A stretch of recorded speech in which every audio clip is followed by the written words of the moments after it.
That must be Eastern time or something, right? First item, superintendent's report. Mr. Morales. Okay, I think we have recognitions. Perryton Junior High solo and ensemble results, Superior solos, Jesus Cervantes, Porter Skipper, Leah Bryant, Jaden Cantu, Gary Charez, Emery Day, Ryan Flores, Justin Velardo, Alfredo Hernandez, Caleb Hernandez, Jackson Hernandez, Savannah Jansen, Kaylee Kitchens, Jesus Mendez, Evan Ruiz, Amaya Sanchez, Marguerite Sagala, I'm hoping I'm saying these names right. Alexa Uribe and Peyton Wood, Superior Ensemble, what is that? Chloe. Because I'm trying to have, am I saying that right? Chloe Bost. Lee Bryant, Emery Day, Callie Kitchens, Kinsey Lynch, Peyton Wood, excellent ensemble, Jesus Cervantes, Alfredo Hernandez, Caleb Hernandez, Jesse Mendez, Ivan Mercado, and Porter Skipper, and good ensemble, Yadira Pedraza, Leah Shigoda, Kaylee Reen, is that right? Ryan. God damn, every one of these. Amara Sanchez and Alexa Uribe. Only two I missed. Really bad. That we know of. Yeah, the parents will call and tell us. You're exactly right. And we have some others. I was going to let Wes do these because he's a little more familiar with ag. Yeah, we just had the county stock show, had several students that had received different awards, reserve grand champion winners. Lake and Boxwell, reserve grand champion steer. Avery Swenhagen, reserve grand champion swine. Peyton Schilling, reserve grand champion goat. Trevin McKinley, reserve grand champion heifer. Avery Shigoda, reserve grand champion lamb. Grand showmanship winners. We have Emily Butler, Victoria Wright, Avery Swenhagen, and Avery Shigoda, back row, which y'all can't see the back row, so it doesn't matter that I say that. Cash Wheeler, Maddie Shigadans, Dalton Lesprance, and Peyton Schilling. Grand champion swine was Katie Butler. Grand champion steer, Maddie Shigadans. And haven't seen this picture. Board also got a picture of bright colors and bright smiles. First graders at Wright Elementary School celebrated the 100th day of class by enjoying a neon day, and everyone dressed in bright neon. So we've got a whole list of students, and I'm assuming these pictures are also on the website, or could be. If someone wanted to take a look at, to be able to see these, if they could see these as well. So congratulations to all of our kids. Is that the list? That's the list. I think that is good. You only missed one. Ah, good. No, he didn't miss him. I was telling you which one he was. All right, next thing, below personnel have submitted resignations effective at the end of the 22-23 school year. Lauren Warner, 5th grade teacher at Williams. Tamara Hall, kinder teacher. Roxanne Swanhagen, 4th grade teacher at Williams. Jana Unruh, ELA at Perryton Junior High. Michaela Stringfellow, 4th grade teacher at Williams. And Belinda McGahey, 4th grade teacher at Williams. I do think that the bonus that we put out is making a difference and helping us out. Retirement. Yep. Gonna quit, I give them a good $500. Okay, discussion and information on a 4-day calendar with innovation study for future years of study.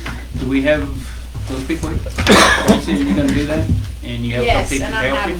have Two volunteers, all right. teachers here that are gonna answer questions. Well, if you volunteer. No. But you're here. Volunteers, probably, voluntold. Yeah. And board members, I want you have your own packet here also, in blue. This is just a little bit about what we'll talk about. We had 2 teachers go to, was it 2 or 3? 2 teachers go to Mineral Wells, and they visited with them, and then Dr. Rock obviously went to Athens and visited with them about a 4-day calendar, and then there were a couple of conference sessions that Dr. Rock and Mr. Malice went to at their midwinter session, and then we'll get into a little bit more about legislative and then different benefits. Both of the schools did it really for the same reason, teacher retention and recruitment. Both of them said that it helped with retention and keeping the current teachers, but it also helped a lot with recruitment. Not only getting first-year teachers to come, right out of college that are interested, but getting teachers with experience. So Athens, it increased their applicant pool by 20%, and then 53% of those applicants had 6 years of experience or more. So they're in the classroom, they've been there, they have experience, and then it helped with new teachers. You don't have as many, or you have not as many as experienced teachers, so it's less money spent on training the new teachers. And then in Mineral Wells, they just thought they had better qualified applicants also. I'll put in a few things that I think that y'all may need to hear. When we went to Mineral Wells on the recruitment of teachers, they did say that they had a lot more teachers to choose from. They said that they're, like, for coaching positions, in the past they'd had 4 or 5 applicants, and they're now having 20 plus applicants. Those applicants are, coaches that had success other places where they were looking at in-house things earlier. Athens, their teacher turnover rate dropped by half.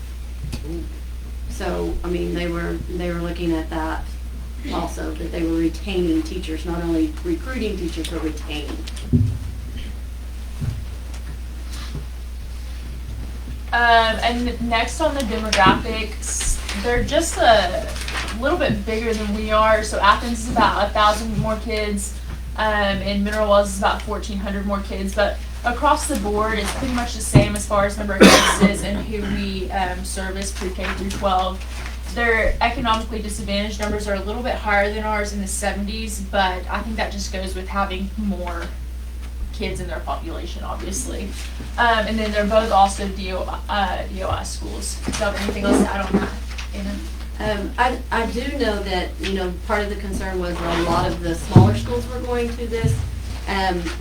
These are just 2 schools that we picked out, but since we've talked about it, Terrell, Texas is going to it, they're over 5,000. Harlandale is considering it, they're over 12,000. And Dimmitt, they are 3A, so just a little bit smaller than us. They are probably going to switch to 4-year, I think this coming year, actually. Okay. Attendance, Mineral Wells, this is their first year doing this, so they just started doing it in August. They said that they saw improvement the first 3 months with attendance, but then obviously once you get towards 6th season, you're going to see that drop, and that's what they're going through right now. Athens has been doing it for 3 years, so they started right around COVID, and numbers were down just because people were worried about sending students back to school, of course. But after this year, I think they're really going to look at the numbers and see, because they feel like it's their first full year to consider the attendance. Anything else? You have that? No, they're Yeah. not. They save more money on subs. Like Mineral Wells, the fall semester saved over $12,000 on subs, just for the fall semester. Academics, they both, Mineral Wells does 6-week grading period and Athens does 9 weeks, but as they go, they both said that they're just making adjustments as they see fit and what they need to do, because with you going to 4-day, obviously you're trying to consolidate more content into a shorter amount of time. So, but both of them are really, they say they're drilling down. They're not trying to waste that extra day as Friday. And I really like what Athens said. Thursday cannot become the new Friday. Fridays you have a lot of kids gone, you have a lot of staff gone, so maybe it's just busy work and it's not as much learning and instructional time as it is just like refreshing and doing stuff on your own. So they really stress that. At Mineral Wells, they're trying to gauge their academic in the 4-day work week as student mastery and not just approaches on the STAR level. So they want to see the kids that are how well it's helping them meet the higher level on the STAR test, not just the approach level. Yeah, they were just talking about you have to be more laser focused. You can't have those fluff days. Which I know some teachers, like, we already do that, but you really have to be intentional on that. And I think that makes teachers plan more purposefully too. CTE was a big thing because CTE funding obviously is a lot and it's weighted.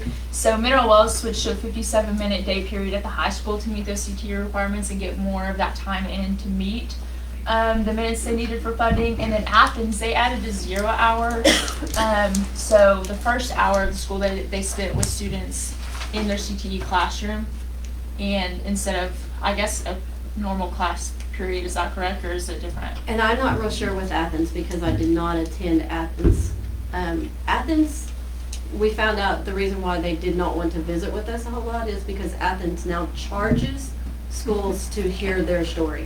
Oh, wow. So there's a lot of schools that are out looking for that, so it's wasting their time as a district. So now they're charging people to come in and listen to how they're starting their 4-day week. And they also Athens, they've also presented at a couple of different region service centers now, because the region service centers want to know about what this 4-day week looks like and why is everybody wanting to do it. Does the 57-minute period eliminate a class period? Do they have 7 classes instead of 8? I don't know what I think they just extended their day. Yeah. Like They would get in the like we're at hours. 45 or 40, whatever we are now, Yeah. it would move us to that long, so that you have longer class periods. So you don't get out till 5? Yeah, No, 4:30. the latest I saw was 4:15. 7:30 to 4:15 or 8. It's it depends on the district, because all districts do it a little bit different, and it depends on bus schedules. It also depends on, like, some districts I know that they were starting their high school students earlier and letting them out earlier, and then those high school kids were home for those little kids to get off the bus to have somebody at the house. And then other districts were doing it just opposite. And then other districts let out elementary later, so that it was like 4:45 on one of them, wasn't it? So that it's closer to a 5 o'clock. It just depends on what the district chooses to Chooses to do do. for that district. But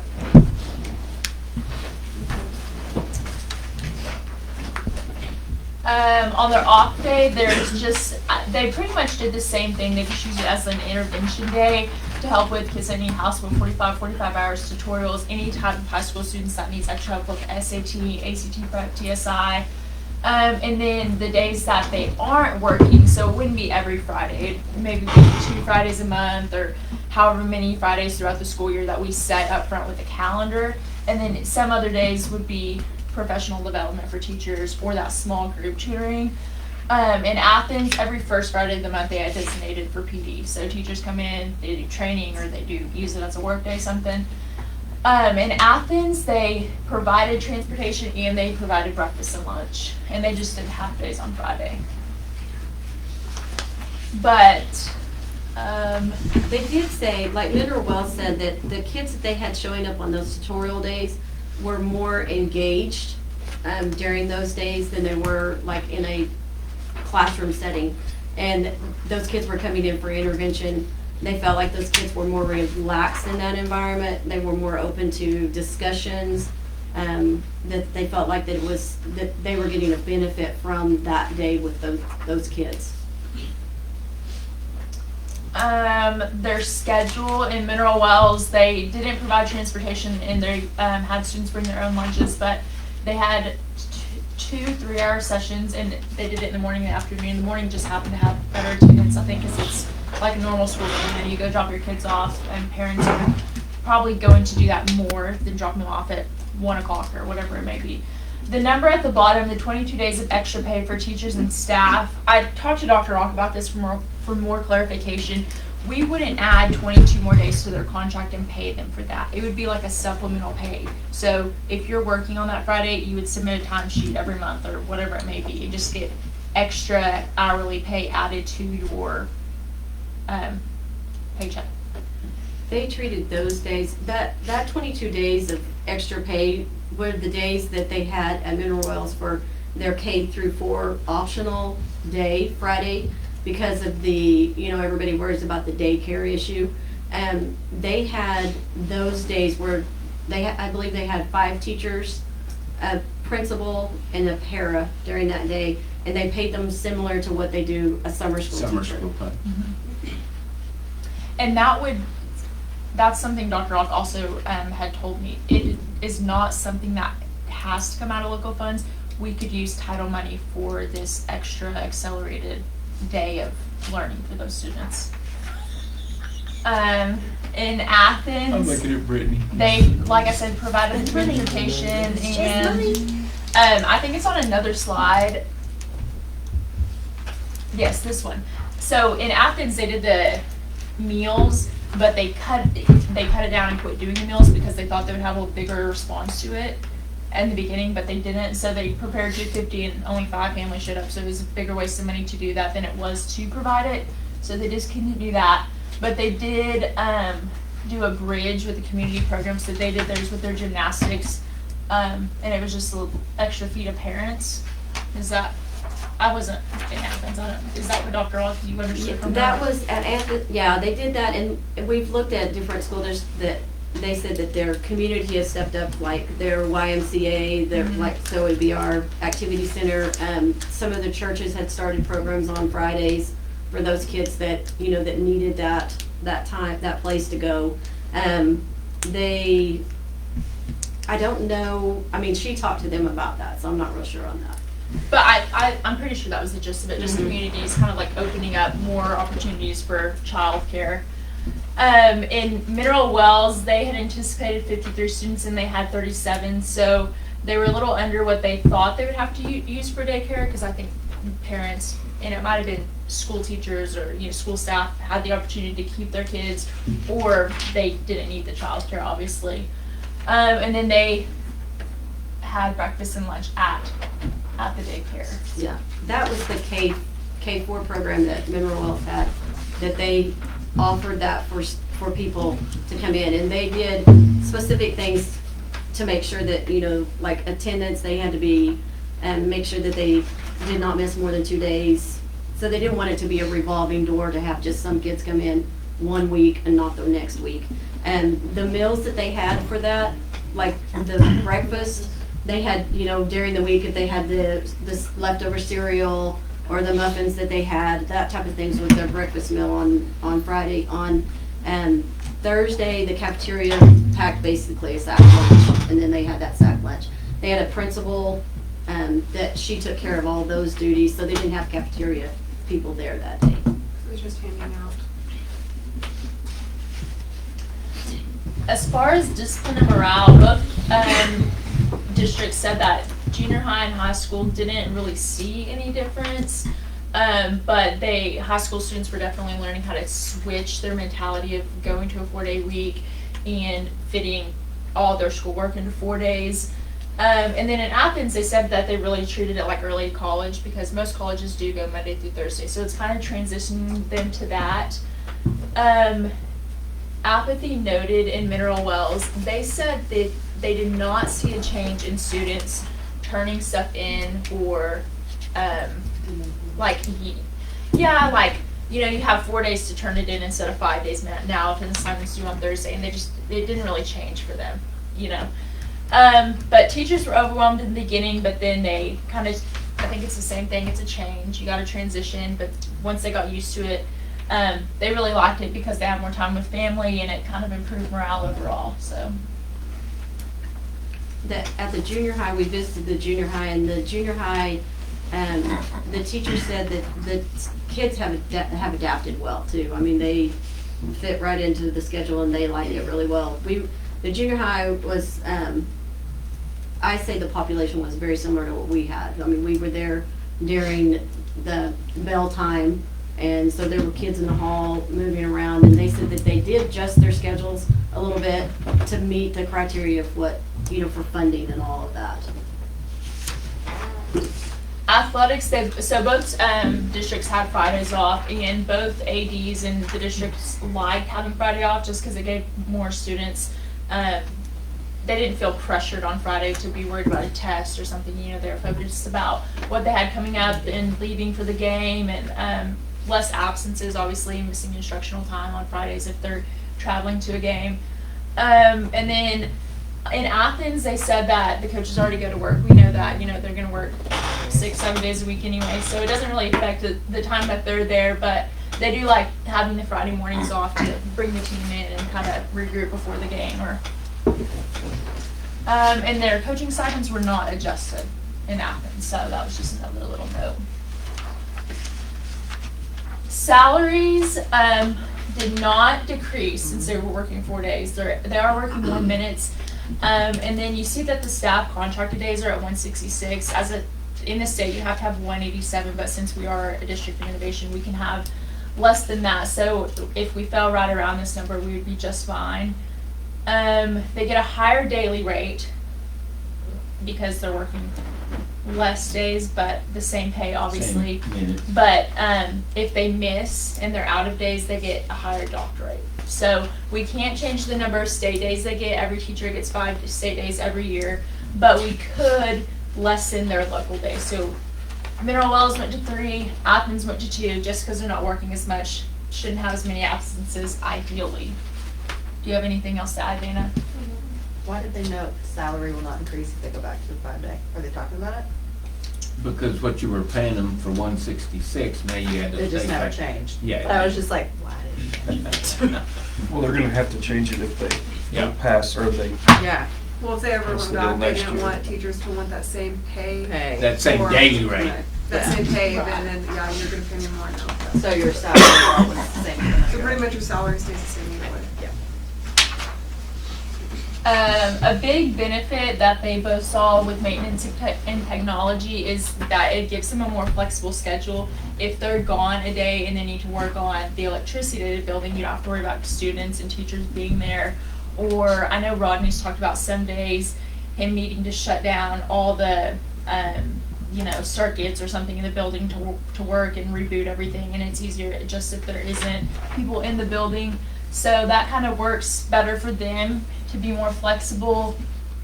And then in Athens, every Friday they have custodians go in and they just did a deep clean of all the buildings every Friday. So in Mineral Wells, they thought they had some unique activities. They did the pep rallies on Friday, just like we would, but they scheduled them later in the day.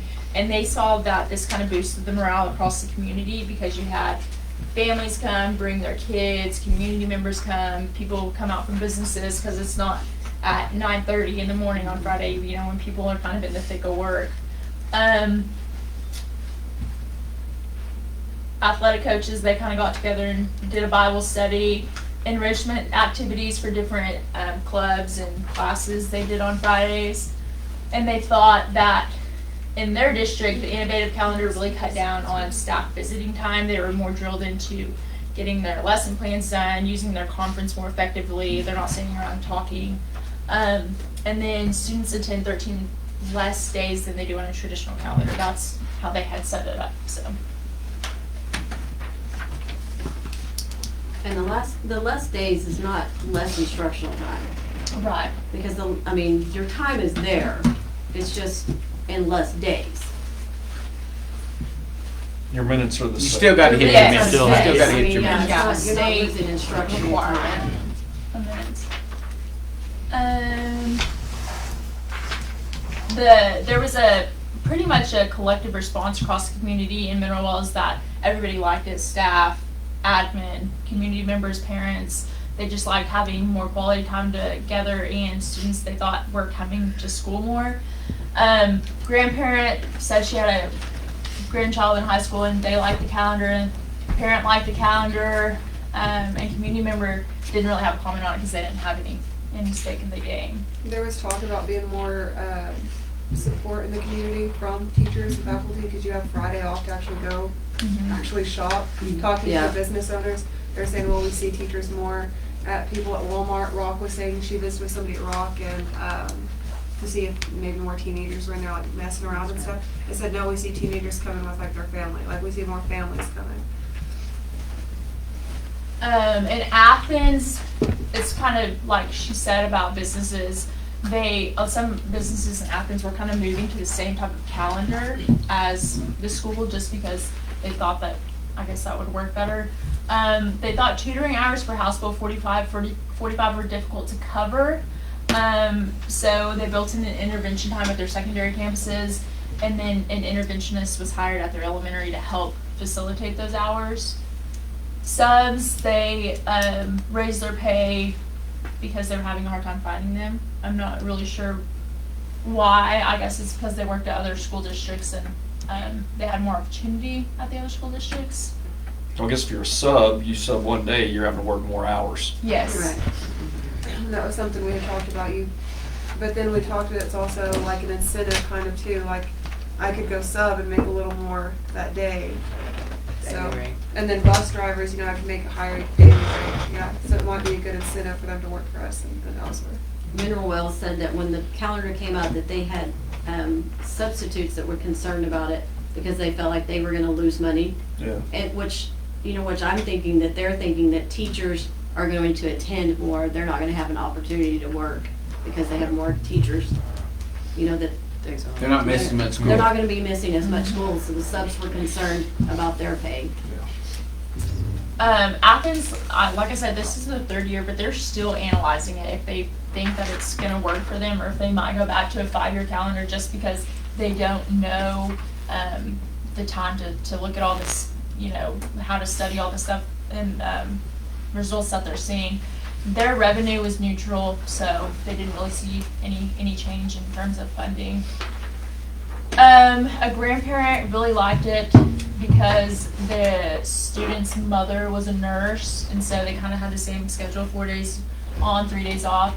And then a parent did not like it because her son struggled and was going to have to go to school on Friday for support. So I like that comment because it shows that, there is going to be those kids that maybe need to go to school 5 days, but at the same time, you're going to have those everywhere. So if we offer that extra intervention time, I think that hopefully that'll make up for maybe what they're lacking. So I think there is pros and cons to both of it.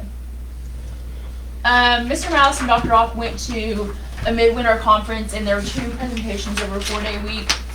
Both schools were quite a bit smaller than Perryton, but this one, they're seating room only, but they got in there and they had just kind of talked about the effects of how they ran it. Do you want to talk a little bit about this one?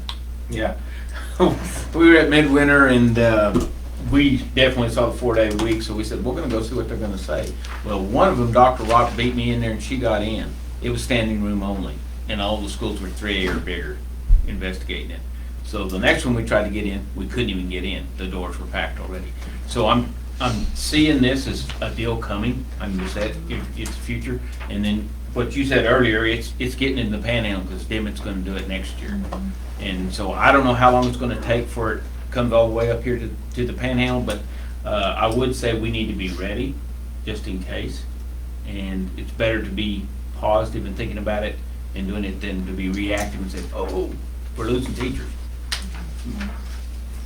I won't mention the schools that scare me that going to it before us, but Yeah, and I know that, Williams, you heard Williams, this teacher's resigning at Williams, this teacher's resigning at Williams, and we did have a teacher in line at Williams to fill a 4th grade position that I would say is highly qualified. She backed out on us today, and it was for a personal reason, but we did ask her if we considered, if this school was going to a 4-day week, would you consider coming over here anyway? And her immediate response was yes. The legislative proposal, they're trying to ban the 4-day week and not allow anybody to do it. I know that we've kind of talked about that before, so that's still in the works. It probably won't happen for at least another year or 2, probably. So if we did it, there's a chance that we would have to go back anyway. Currently, there's 46 Texas schools that have a 4-day calendar, but Mr. Morales said that they anticipated at that conference that he was at that probably 80, I think this 90 will go to double it. or go more next year. No. And then just kind of a recap, the benefits, teacher, obviously, retention and recruitment, students get that small group time on tutorial day if they need it. Time for alternative certification staff to work on their modules. We have a lot of alt-cert people in Perryton, so it kind of gives them a chance if they need it to have more time to work on that. Laser focused instruction, and then more time to plan a scope and sequence throughout the year. So That last part, the motivation for student to complete, so a lot of the stuff so far is mostly just said reasons why teachers would want it. But as a junior high teacher, you can buy them pizza, you can buy them popcorn, and that might work for some, but for a lot of them, they just care about their time. So I've run into issues where I'm talking with students and they're like, why can we not get these things done? Why are we making a 40 in math and in history and in science? Like, why are we filling all these things? And it comes down to a choice. So I think if they had, because I did call Mineral Wells and talk with them. I didn't go, but I did talk with the teacher. And it asked them about what that 5th day was for. And they said it's for kids that are behind. So that could also be an incentive time, and it doesn't have to be every Friday, but it could be one. And, if kids are failing, this is what you're coming to do. You're taking care of your work. And I think it'd be a good incentive for those secondary students to make sure we're at least passing, or at least giving our minimal effort to get the baseline content done. If not, you're going to come in Friday and make up those assignments, because it is hard trying to get them to motivate. So I think for motivating from that time, that's a big thing. So it is a teacher incentive, but it's really a student incentive too. And if students are doing what they're supposed to in class, it's going to make our life a lot better in class during school too. I know that some districts that I looked at, and we talk about it, about our teacher pay here, and we talk about recruitment and getting teachers to come up here, and some of the districts are saying that, they can't compete with the districts that are giving the money, and the only thing that they can give a teacher is maybe the time. And teachers are, looking at, it's not really a money thing, but maybe my time is that value. It's giving me that extra value, that extra money of wanting to come to a district like ours. So this is just the suggestion that the calendar committee kind of came up with. It's just for y'all to consider. I know that there was a lot of anticipation and kind of some mistakes made when we first started talking about it, but to consider it for the 2024-2025 calendar, so that in September maybe we can go back and look at some of the different outcomes of this year and consider it and see if it would help us and benefit us. So we do want to look at obviously scores and scope and sequence and creating a schedule for each campus, because it will take a lot of legwork to make something like this happen. But just to consider it, continue to consider it, because we know that it might be coming, and it's coming up here, and there's districts around us that are considering it also. And so we want to stay competitive and keep good teachers, and even keep good kids in Perryton, because so many of them move out for different reasons. But just an incentive and something that maybe can keep us kind of ahead of the game. But we want to thank you for letting us come and share, and thank you, these ladies, for being here. If y'all have any questions, I'll be happy to answer. I know that Mineral Wells did say that they are the larger district in the area, and they have lots of small schools around them. Their enrollment had increased 100 students since they started this. So, that's quite a bit. And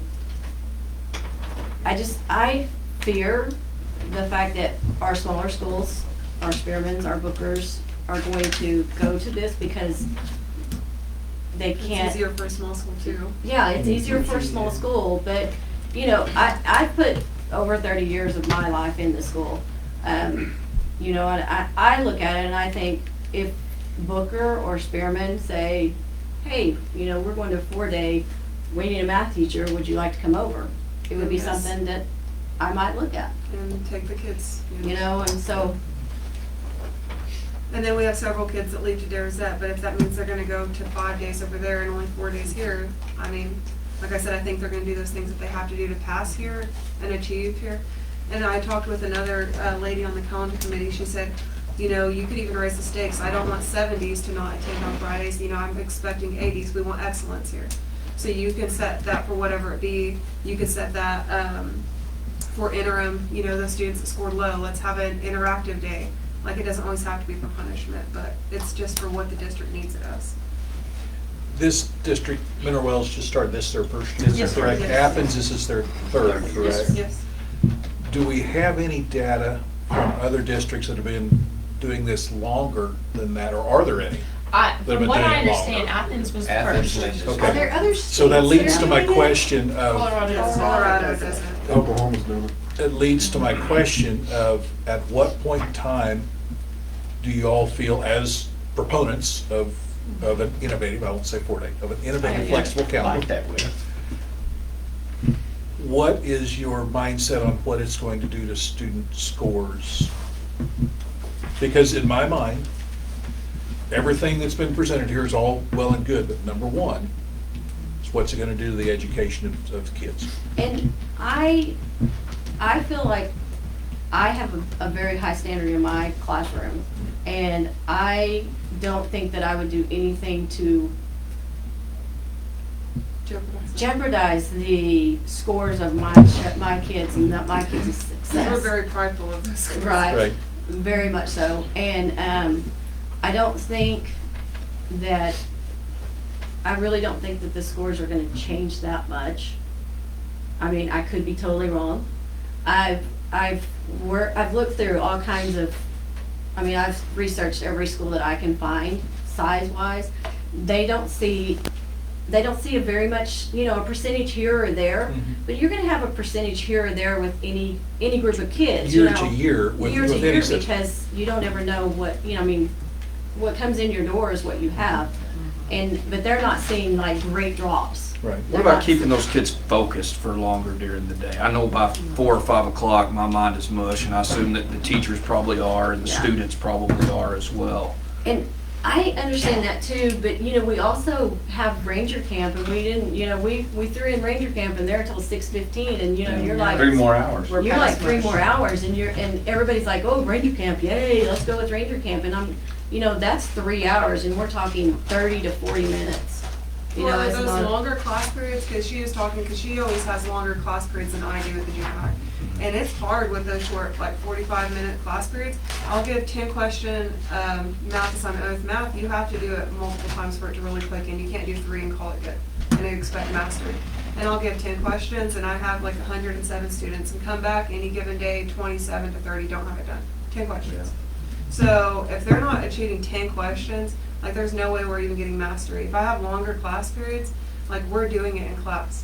And so right now, I've had to switch the way I'm teaching, where I teach like almost 2 lessons on one day, and then babysit and make sure we do homework in class the next day, because it's not happening outside of the school. So longer class periods for me, like, I feel like I could, in those 4 days, get more done during that class. So I know that what you're saying is long, but that's why teachers would have to change what they're doing. You can't do the same thing. You'd have to change things and then give more time for engaging activities, because there's times where I'm like, let's do something engaging. You don't have time for it. And what do you tell the parents who don't have a babysitter on Friday? That's why we were looking into those programs too. Right. And they talked about it being an educational thing and them having STEM in the afternoons. So maybe education in the morning, STEM in the afternoon. Both school districts really did not have a huge problem with the daycare thing when it all boiled down to it. At first, they were just like screaming that it was gonna be problems. And they had Yeah. higher, Yeah, and they they had just, higher, lower socioeconomic status than us and they as well. didn't have the issues with that. And and I look at our community, and our community pulls together pretty well, and I think that, I'm like, let's say the AC, for instance, I mean, if they did a $20 or even a $15 drop-in on Friday, and you drop your kids in at 8 o'clock and pull them out at 4 o'clock, I mean, think of the money and the revenue that they would get from that, that would help them. And I know that, like our churches during the summer, they do programs for our kids during the summer, and I'm thinking that, some of the churches would do some programs for those kids. And they talked about the gymnastics program, doing things on Friday. So different, that could help your community. But I'm just saying, as far as my kids' scores, especially if it's an incentive, like I'm saying, they really care about their time. If they can avoid coming to school on Friday, if they just have passing, it's going to be like the 6 weeks this week. I have kids all of a sudden in here really concerned this week about passing because it's the last week. If it was every Friday was kind of like the end of the 6 weeks, I need to be passing by Thursday or I'm here Friday, kind of thing. It almost puts a laser focus on the Every week, kids so every too. week's the end of the 6 weeks, so I just think that if you're getting your classwork done, there's no way that your scores could go down, and, you know, we could be wrong, but Yeah. that's the way that I'm seeing that. Well, I had kids that, like, I have one student that generally that misses one day a week. If not, you know, it's one day every 2 weeks for sure. And I said, okay, we're gonna play this week as a 4-day week, and Friday you get your freedom on Friday. But you have to, you know, these are the requirements. Attendance was 1, grades were 1, behavior was 1. And that child was there every day during that time period. So, I mean, you know, I can't say that it would help, but I think it might help some with attendance on some of them. What about the concern of, you know, that laser focus is important, I get that, and you're gonna have to do it to cover as much, but what about the loss of a well-rounded education? Are you losing a part of that in looking for test scores? I don't think just like she said, I don't know how junior high and high school, as far as their time period, by the time they get, you know, you have 5 minutes that you have those kids come in, and it's just like with anything, you have to get them in order, sit down, Call roll. get everybody in there. Put your phone away. Yeah, put your phone away, all of that, and you do that, and then you know there's, you know, clock watchers, and 5 minutes before the bell rings, they're putting their stuff up. You're tuned out. But with that extra time, you could do more with those kids. You could have that more well-rounded opportunity, a little bit more time to spend with them. We're crunched for time. I mean, anyway. Well, here's what I want to say, guys. When I listen to Austin, I do appreciate y'all's time to go to Dallas with Dr. Rock and putting this. I know we were here till 7 o'clock putting this PowerPoint together, which is a lot of information. I really think what is happening here, guys, is the teachers just want you to listen to them and take it under consideration, not just close the door and say, no, that's not going to happen. Because I'm going to make a recommendation later on. I think they know what my recommendation is, because I think there's too much information still out there that we don't have, that are large schools like us that are going to it, that we can gain and learn from them. But I think the deal is, can we keep studying, like they're saying, and if we decide we want to try this, we've worked through all of these bugs. We don't have to do it like any of these people. You know, I'm not against it, but I don't want to, we just went to an A district. I don't want to wreck what we have going right now. I just don't think that it's the best thing for Perryton ISD today. Yeah. And the I'm change. not saying in a and- year it's not going to be. And the change in testing to all. Yeah. Like, And guys, I want to apologize to you, because this didn't happen like I wanted it to happen.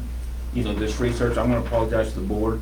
And yeah, I almost say it's like dangling something out in front of them, and the teachers all go wild, and Wes is laughing, he's knowing what I'm talking about. I wish it would happen, but I'm going to tell you guys, after I went to convention and seeing what's coming down the road, guys, if we're not having this conversation now, We have to be ready. we will be having that conversation totally next year. understand. I'm okay with that. Yeah. I just, you know, I echo a couple things that Bryce just said, that you know, I think that certainly deserves more research and follow-up to see. I'm exceedingly interested in the scores, so we see from these districts, that especially the ones that have got a year or 2 or 3. And I'll in just them. say, like, generally, I think it's like a rule in science, 10 years, the time period for a good amount of study. The first school to do this in the state of Texas is at year 3. Yes, So, totally we understand. really don't But- know, and like, if we get to the point where we have to do it because everybody else doing it, we have to be competitive, we might not have We a need to be choice. ready to go. Yeah. We need to be We ready are to ready pull the to go. trigger whenever the time comes. We need to be ready, but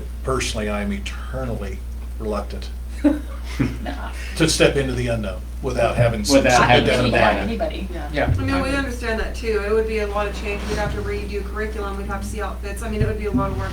We just want you to understand, like, the benefits, not just thinking it's teachers wanting it a day off. Right. We want you to understand there's benefits for the student side. I mean, we just want you to hear the other sides of not just teachers wanting a day off, so. Well, I sure ready to look at it for 24, 25, Yeah. because Right. that'll give you you guys plenty of Right. time to do And- more homework. And on I it. understand that, you know, you guys talk about being an A campus. I mean, we've worked. You lived really- it. Yeah. We've worked really, really hard at that. We don't want to let that go either.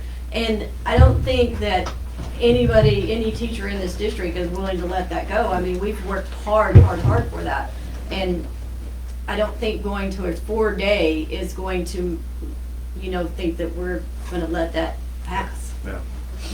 So, Well, good information, a lot of information. Thank you very much. Thanks for your time. Yeah, we know you didn't do this for fun. Yeah. thank y'all. The last thing you had on there, Mr. Morales, was a transportation Yes, report? yes, find your paper, guys. I think I put a paper out there if I can find it. Here it is. And Noon was asking me for this, and I had it last time, or something similar to this last time, and I lost it.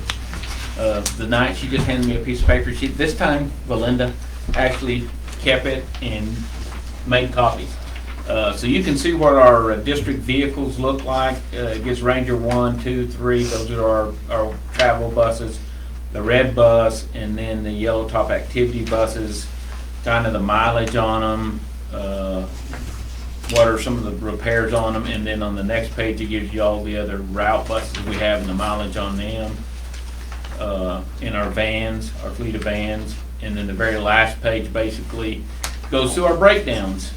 San Antonio, we ran out of fuel. That was driver error, and I'll say it even if hopefully he's listening. Spearman, they had the exhaust emission control. Amarillo, a heater hose busted on one of them. And then Because of neglected maintenance. Amarillo, a district van transmission failure. And then tonight, of all nights, we had a bus breakdown in Panhandle. The soccer bus was headed to Canyon or Randall. And so we had to, Panhandle gave us a bus to go on, make our game in time. We were taking a bus over to get it. So that's the last one. And I think it's a fuel issue of some sort. And then repairs on the vans, and it gives each year with the amount of money that they did on repairs of the buses, the vans, and then the total transportation expenses. And you gotta remember that one that looks really big in 2021, that's when All Aboard was still doing it. And that's what they were charging us along with repairs, so that's why that one's so high. Everybody keeps asking the same question. Transportation, is it service? We're not servicing them like they should, and that's why they're breaking down. Are they breaking down because they're older and used buses? Is it the EPA stuff? Or is it the EPA stuff? I mean, there's a lot of stuff there. I can tell you this, I don't think All Aboard told us everything when they were doing our transportation of all the repairs and what was going on. So were they running our buses? Yeah, Oh, sorry. they were running the district, and it was I'm high, taking but they were notes. doing that. And then the other one, our first maintenance mechanic that we hired after All Aboard, I don't think was doing the service that need to be done to the buses. And I would say right now, I feel more comfortable with our maintenance guy. He's a diesel guy, and he saved us a lot of money already because he takes care of the services himself now rather than sending it out. Yeah, I like that number. You like that, Spent. don't you? Yeah. Yeah. So 22, that's 23. that's transportation in the nutshell, but y'all can ask me some questions and I'll try to answer it. I wish Belinda was here. Is she here? No? I don't think so. Okay. So you and I have talked a little bit, I keep mentioning it because my husband owns equipment, and so I asked him about an annual inspection, especially on the over-the-road buses, taking them to a diesel shop or a dealership to get looked at, and that was just, Yeah, and I asked Belinda about that. I said, do you know of anybody that does that? So in the summers when we're not running, Yeah. we take them down, they check belts, hoses, filters, all that stuff, and get them ready to travel. And I don't know anybody that does that yet, but we could look. Well, isn't that why we have a maintenance? Even our guy That's can why do he's it, doing right? it. Just have a Yeah, that checklist should and be a- preventative They maintenance. should Yeah, just have just have a check. You should have a checklist to go through top to bottom on every bus. we should, but if we keep having problems. Well, if we don't, then it's not for the maintenance person. That Right. should be their job. I If it wouldn't has say rules it. And, and you're gonna have trouble. That's Yeah. solid. And that's what I'm saying here. I'm not sure that was happening with either No matter how good you took care All of it. Aboard Yeah, or you're gonna have trouble. our first maintenance guy. But it didn't help them out there. Other bus questions? Yeah. For transportation questions? Program. Okay, CFO's report, Ms. Brittany. Okay. The disbursements start on page 40, run through page, goodness, 82, so We're working. Well, I mean, it's only been, what, 20 days since our last board meeting, something like that. Just 5 minutes. Yeah. Okay, page 82 starts my report. You want to go, nothing, y'all have any questions on disbursements? And there wasn't anything outstanding out of the ordinary for us that time. Still getting really good interest. That's what's going to save us on the lighting of the field. We have pretty much wrapped up tax collections other than what's late. We ended, I think it was Monday that I questioned it, and we're at 94% collected, so that only leaves us a little less than 600,000 to collect on local taxes. As you go through the next few pages in my report, you'll keep in mind we're about 42% of the year complete. So that kind of gives you where to gauge, you know, if you look at like extracurricular, we're right at about 42% spent. So I feel that we're staying pretty well on track with budget and really everything. And everybody just remaining disciplined to stick to their budget. Then we get to enrollment. Do I need to present this? go ahead, today? go ahead and Okay. do it. I think everybody has it, the red sheet, the numbers on it, red Okay. writing on it. So we're on page 114, you can see our average membership is at 1948, keeping in mind what I always say, pre-K is only half-day funding. And just to go back to the other thing, we don't have title money available for those 22 extra days. We budget the entirety of our title money at the beginning of the year, and also high school and Top of Texas the alternative campus are not Title I campuses, so we would not be able to use title money for that. So I just went with the years that are posted on our board that we have up here. So dating back to 2014, 2015, all the way through 21, 22. I didn't include this year just because we're in the middle of it and the 4-6 weeks is always the worst attendance.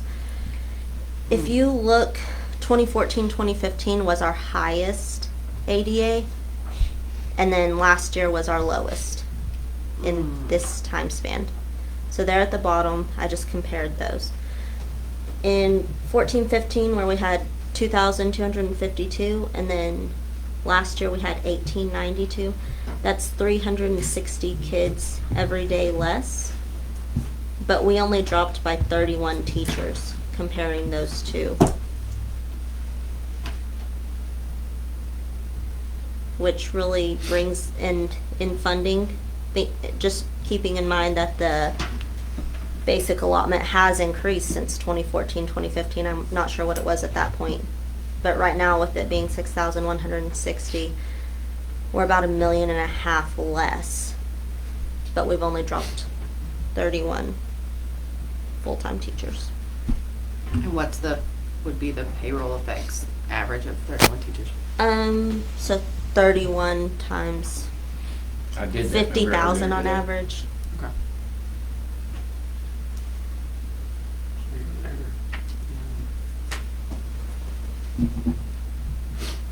Okay. How low do we have to get to drop to 3A? Yeah, well, I'm gonna say the only positives about us losing students is we might get to 3A. I think we're about 30 kids from that. Guys, Brittany and I talked about this, and I actually put the numbers to it, and she's going, yeah, and I said, that's probably saying attrition, probably 12 teachers this year that I need to get there to get our numbers to where they fit. And then, of course, she's a typical business manager. She says, no, what more like 20? Oh, I don't know if I can do 20. And you all know our discussion earlier? But it's still that same deal. You've got to make sure that those class numbers are right everywhere to be able to do that. Because when I look at those numbers and I say, we're not going to replace that position, those principals are not going to like that. I'm just telling you. They're not going to like it. But they're not the ones that have to make the numbers match. Right. I know all of our goal would be to definitely to give a raise, but unless we can get our teacher to student ratio Like perfect. more in line, we're not gonna get there. These, That's well, bad things. that's all I heard at Midwinter was these larger districts that are starting their teachers at 60,000, they're staffing their classrooms at 22-1, or in the secondary, 24-1. Where if you look at us across the board, it's 14.1 to 1. Careful you're saying that. What? Sorry. 14 to 1. That's Okay, what our, to teacher or teacher and para? just to teacher. Just teacher. Yeah, these FTs, full-time, are only teachers.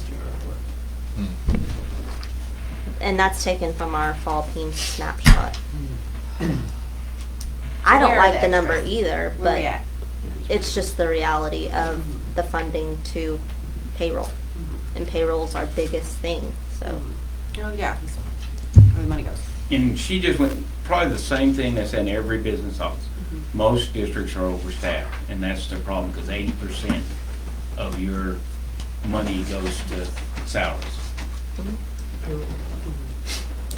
And okay, I'm gonna look Stop at this there. as, well, no, teachers are an expense. So payroll is a huge expense, it's our major expense, but they're also our major asset. So how do you balance that? So how do you balance that, keeping it in mind? We value the teachers, we are not trying to run them off. And that's not, I mean, I know that's not what you're saying, and I don't want this to be No. misconstrued, that we're like, we gotta get rid of teachers so we have more money for the ones that stay. We wanna keep our quality teachers for our quality students, and we have that, but that number is off. And in order for us to increase their pay. Their pay we just across, we have to have to be make the okay ends with. meet. Yeah. But That's- teachers are not just an expense, they're an asset, but it is an expensive asset. But that's how we can get them a raise is, And that's Those ratios in the that's where I'm classroom. trying to sell it right now. If I can get those numbers better in each classroom, we don't have some of those lower classrooms, then maybe we can give you all a raise. Because I really want to give a raise this year if we can. oh, yeah. And I think Brittany wants to also. But if our numbers aren't fitting, it's not Yeah, going to be if possible. the money's not there, you can't do it. Other questions? Thank you, ma'am. Consent agenda items. First item, minutes of the previous meetings. Do you hear a motion to approve either one or both of the previous minutes? For both? Second. Moved and seconded to approve the minutes from both of the previous meetings from January the 26th and February the 3rd, with only one change, because it says December the 3rd.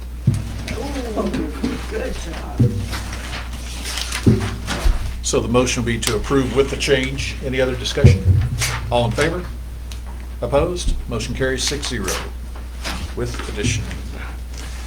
Discussion or action items, where we talked about diesel bids. Discussion of possible action on approval to place bids for used buses we placed on March 2nd with Kelton ISD.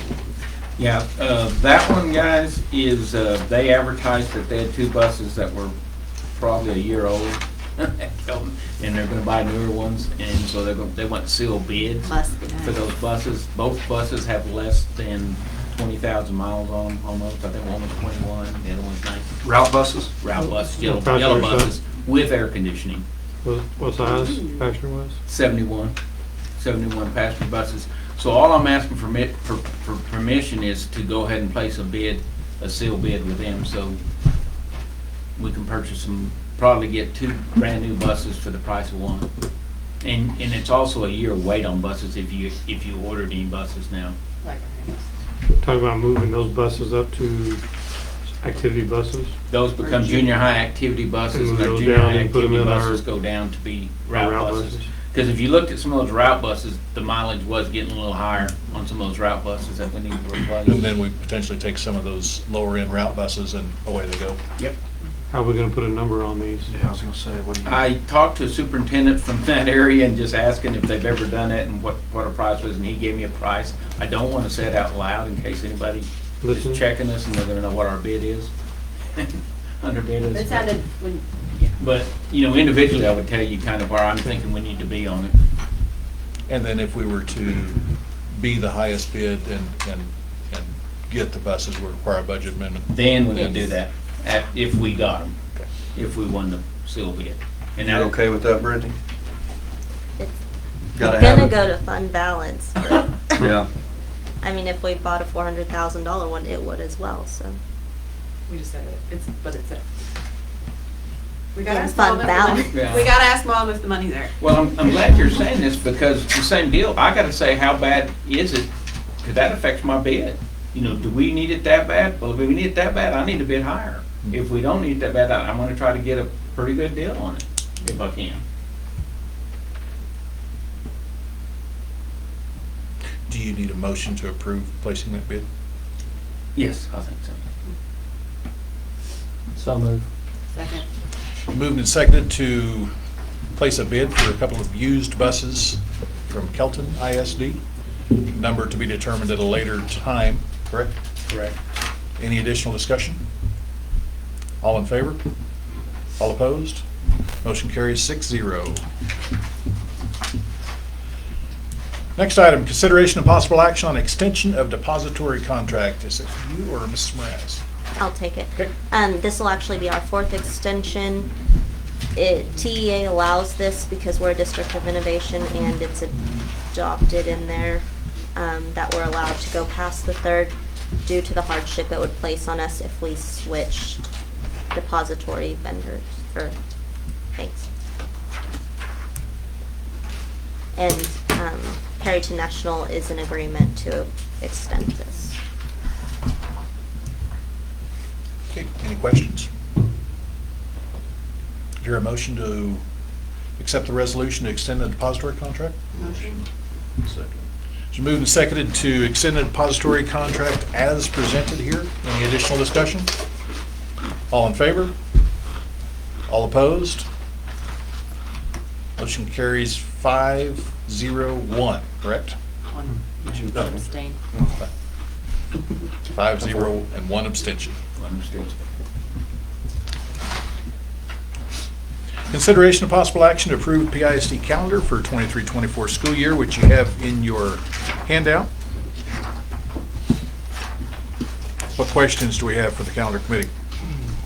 Why is there a 4-day weekend right after spring break? Easter. I think it's Easter, Good Friday. something Easter's like early this year. that. It is early this year. Easter's actually Yeah, on my way birthday early. this year. Make sure the Easter bunny works.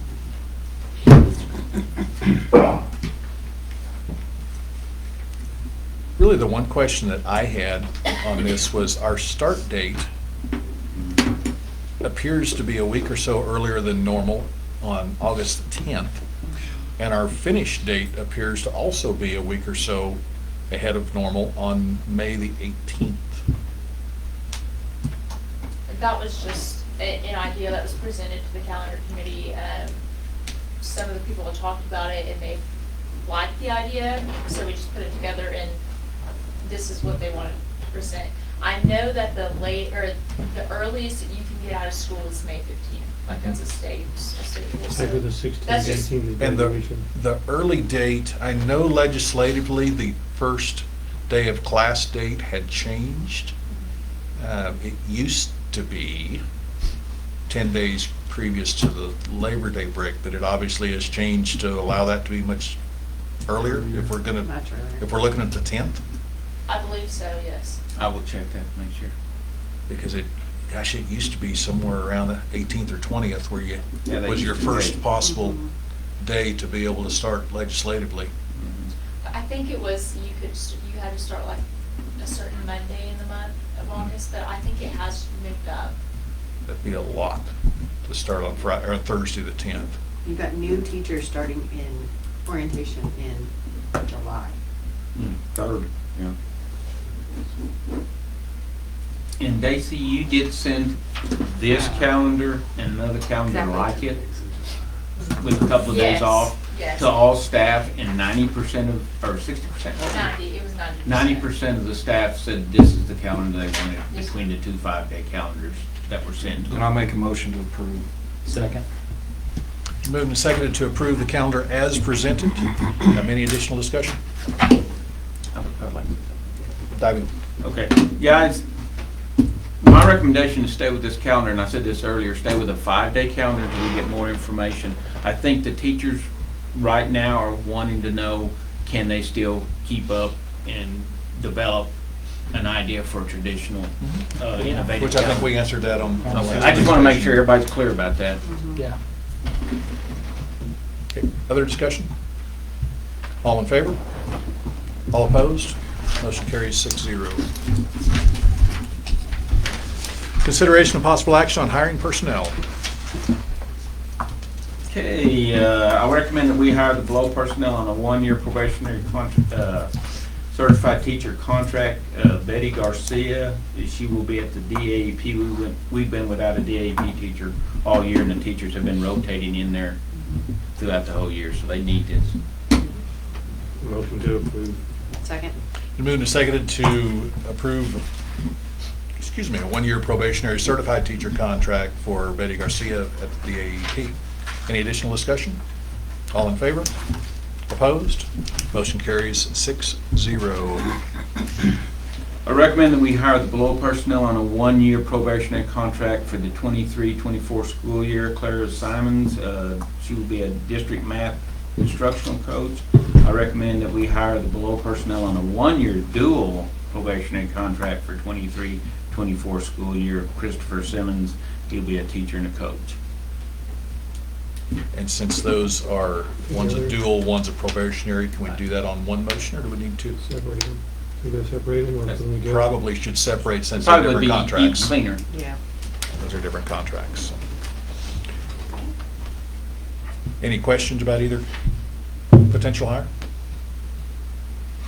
Do I hear a motion for Clara Simmons for a 1-year probationary contract for next year? Motion. Second? So moved and seconded to hire Clara Simmons as a district math instructional coach for the 23-24 school year in a 1-year probationary contract. Any additional discussion? All in favor? All opposed?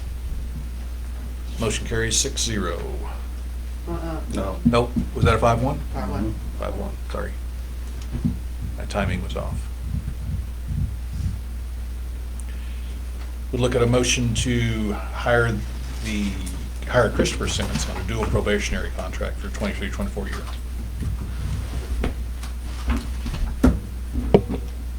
So moved. Second? Been moved and seconded to hire Christopher Simmons on a 1-year dual probationary contract for the 23-24 school year. Any additional discussion? All in favor? All opposed? Motion carries 5-1.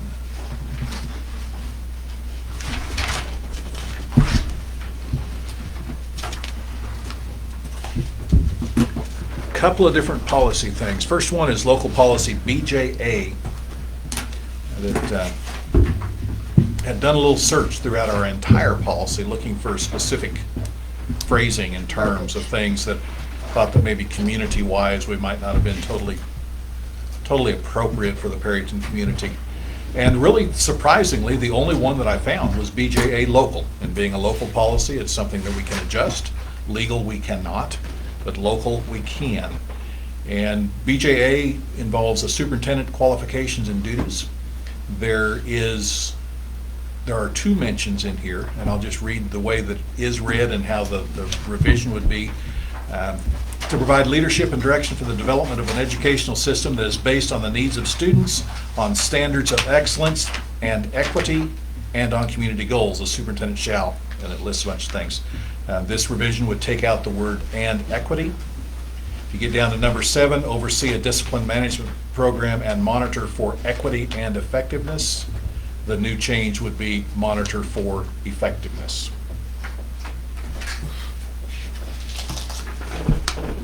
Chair would entertain a motion to approve the proposed changes to policy BJA local. So moved. Second. Moved and seconded to approve the proposed changes to BJA local. Any additional discussion? All in favor? All opposed? Motion carries 6-0. The big one is policy update 120, which I'm sure we all spent days reading. It was long. I read it, and there were 3 copies of it. There was a Made lot it in look there. worse than it was. So, considering we've all read that, it's not reason to go piece by piece by piece through all of this. if anyone who is listening to this, or anyone in the room, wants to know what's in local policy update number 120, it is and will be available on our website.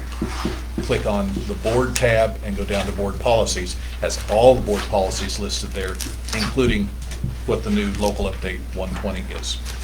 Does the board have action that they would like to take?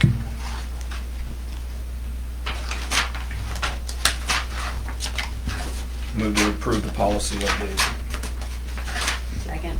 Moved and seconded to approve policy update 120. Is there any additional discussion? All in favor?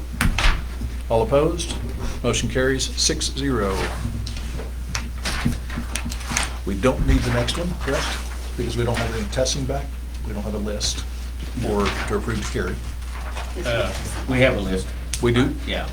Have I not seen that in my phone? No. I'll show you here. Yeah, I was the only one who had it because we didn't want Oh, everybody to know. okay. Remember? We didn't want anybody to know Yep. who they are, but I do have about, was it 6 or 7 of them? Okay, they're on the list. They're on the list. Okay.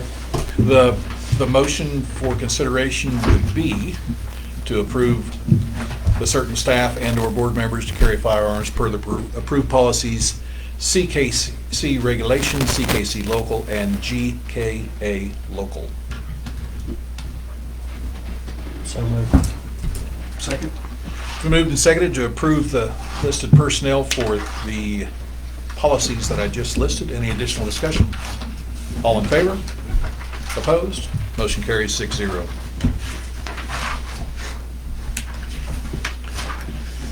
Next item, discussion of possible action on certified administrator chapter 21 contracts, which is way back here.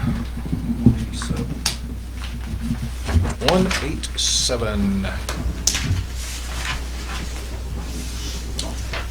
Mr. Morales, do you have a recommendation? Yeah, I recommend that the Perryton ISD Board of Trustees approve the list of Chapter 21 contracts as presented.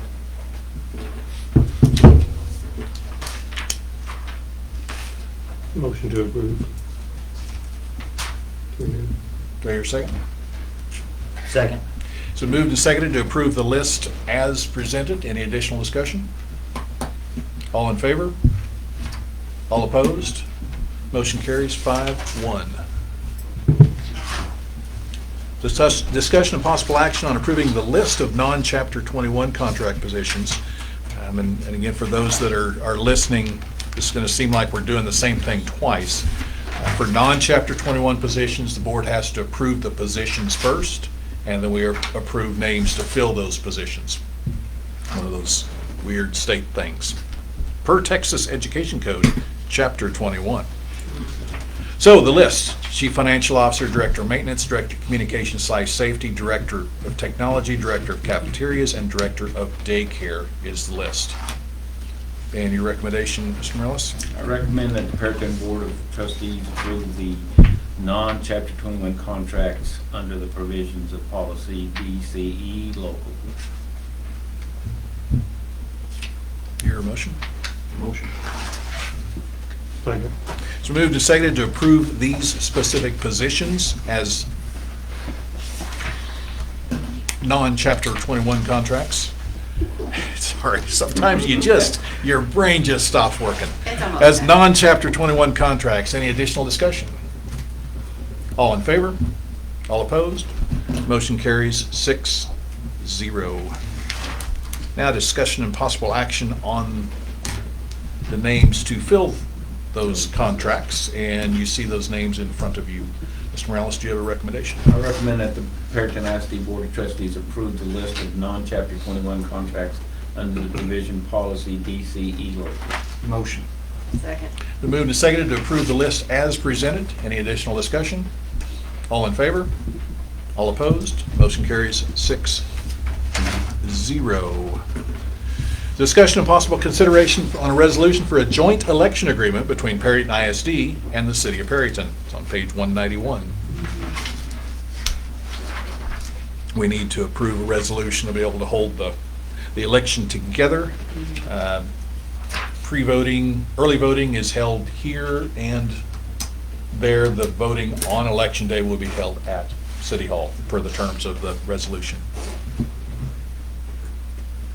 Early voting will be done separately by each entity. Yes. Just to clarify that they're. Yes, will be different. The early voting for the school board election will be done here. The early voting for the city election will be done at the city, but everything will be at the city on election day. Do I hear a motion to that effect? So moved. And a second? Second. It's moved and seconded to approve the resolution for a joint election agreement between the Perry Independent School District and the City of Perryton. Any additional discussion? All in favor? Opposed? Motion carries 6-0. I'm going to skip and come back. Consideration of possible action on approval of signing bonus for high-needs academic positions, including SPED bilingual high school math and high school science for the year 23-24. What info do you have on that, Mr. Morales? Dr. Rock and Brittany talked about that. Brittany, do you know what she was Yes, saying?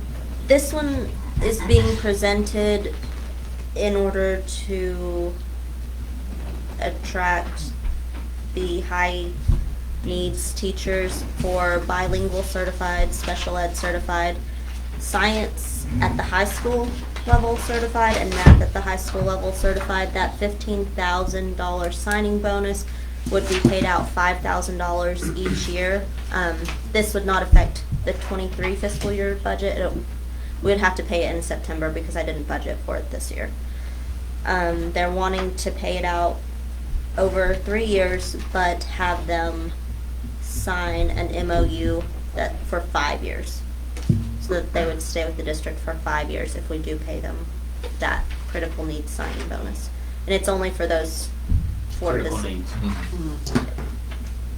And then, is it on this one or the next one where raising the stipend? I believe bilingual right now is $3,000, same for special ed. Science and math, I believe, are at $4,000, but raising all 4 of those positions to a $5,000 stipend instead of a $4,000 or $3,000. That's what's on that list. Yep, it's on that because we had discussed that earlier.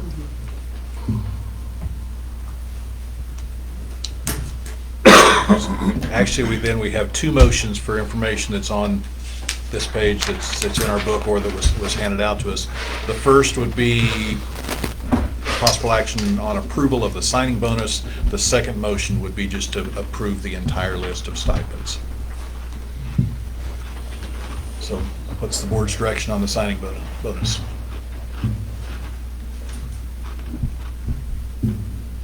So not to approve the whole list, just the sign, the new We're signing just bonus. talking about the signing bonus. Perfect. Okay. And then we'll come back and talk about the list at our next item. Perfect. So motion to approve signing bonus for. Second. So moved and seconded to approve the signing bonus for high needs areas as was presented by Ms. Morales. Ms. Morales. My goodness. Can I just say Brittany and not be formal? Thank you. It starts with an M. Yeah, it's okay. It's been a long day, kids. Yeah. Any additional discussion on the signing bonus, which we got the details, $15,000 signing bonus paid out over 3 years. They sign an MOU for 5. What's the MOU worth? What's it worth? $15,000. I'm hoping that. I mean, I did. What's the net present value of $5,000 a year for the first 3 over 5? Yeah. I don't know, 3 don't you know years. that? Any additional discussion? All in favor? All opposed? Motion carries 5-1. Next item on the agenda is consideration of possible action on the entire stipend schedule as adjusted in our earlier personnel discussion.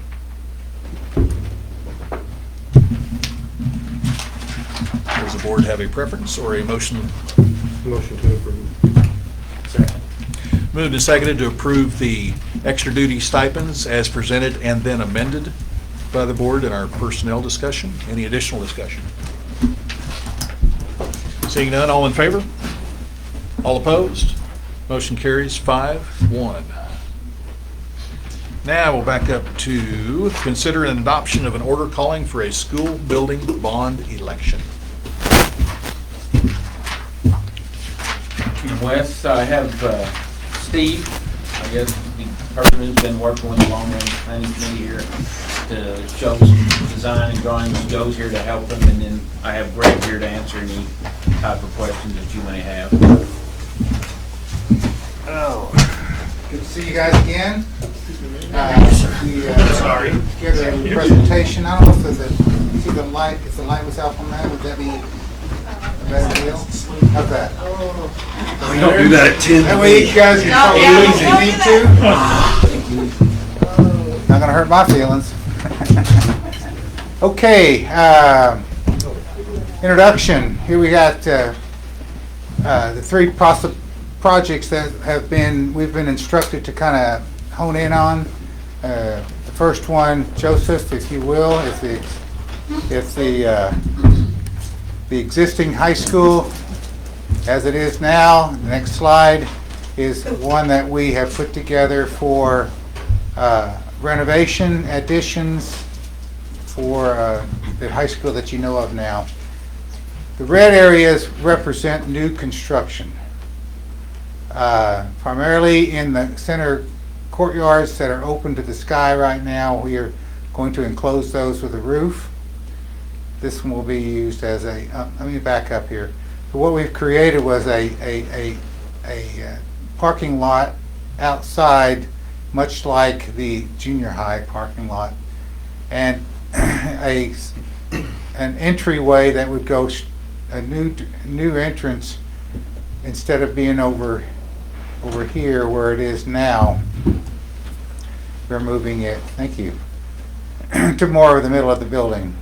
As you can see, it's a straight shot right up into the commons area / cafeteria. So when the kids have a time to come into the building, they'll have an area to congregate. This is currently the administrative area. It will still remain the administration area, the green portion, and we will add to it. They're needing some additional space, and it will also act as a new frontage for the high school. It'll take on a new look. 580 people can sit in tables and chairs in the cafeteria. We're going to expand the kitchen. Moving over this direction, basically from here to the right is classrooms, and from here to the left is activity spaces such as band, athletics, auditorium type parts of the building. So the quiet areas over on this side, the noisy areas over on this side. All the green represents renovated classrooms. We're talking new paint. If we need to put new walls in there, we will. Sheetrock, insulate them. If they need to be, take out the glass transoms. New doors, new hardware. Electrical outlets are needed in all the classrooms. New lighting, new ceilings. That's the kind. Am I talking right, Craig? Okay. And it'll look new classrooms. Hallways will get a facelift, and I'll show you kind of an idea that we're looking at putting in there. The library will probably new carpeting in there. This we're going to turn into the special ed area, and they'll have access to the outside right there for any kind of ambulance pickup or any kind of parent pickup directly outside the special ed area. And this is just an idea, okay? This can change anyway. This is just a way to create a budget and a logical way that I thought would be a way to address the problems of the high school. So, but I've touched base with all of the department heads, the principals, the assistant principals of the area, and we've They've told me their needs, their wants, their desires, and I've incorporated all that into this. Let me say, they have much more desires than I put on here. But we got Do the it with the majority. special ed outbuilding. Yes, we used the special ed outbuildings as an expansion area for the 2 more science classrooms. Since it's all over to the right there. There you go. There you go, and down, or see this part. So we have included this, the green area is all now special ed. And Brittany, Chris, you'll need a bigger, smaller, can y'all see? No, I'm sorry. And all this is conceptual, of course. This red, right, this is filling in the blank right here. Family Consumer Science is wanting an area to make a commercial kitchen for educational uses of the students that will enter into the food service. Yeah. Culinary arts. So they'll be educated to run a commercial kitchen, and probably in here also will create a serving area that they can learn how to serve people as a waitress or such. So the gray area right here is right now grassy, and we were going to just put a roof over that. It was not going to be enclosed as far as air conditioned. Then it will be used as a indoor-outdoor classroom areas, just a space that will keep it from having to be maintained. Up in this area right here, we're creating a couple of new bathrooms for teachers. Of course, all the bathrooms will be renovated, but this is represented. All the teachers needed bathrooms within a wing of some sort of easy access to it. They've asked for that. Up in this area, we're creating a floral classroom. I just read what he just said. Floral design. Floral design? Floral design. Dr. Rock has requested that they're starting to have some interest in students wanting to learn how to work the flowers, so that'll create some refrigeration, assembly areas. I understand that we're getting into the diesel mechanic training, which we will turn, this is also currently our auto mechanics, and we will let it also be diesel mechanic also. And I understand also that we're looking at possibly avionic training too. I think Boeing is looking at maybe contributing a fuselage or something like that. Okay, let's back up, Joseph. Yeah, there you go.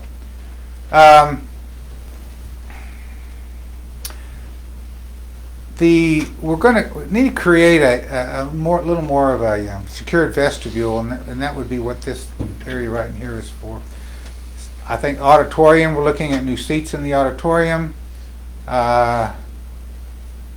This area right here represents the new theater arts wing. I think they're currently being used over here.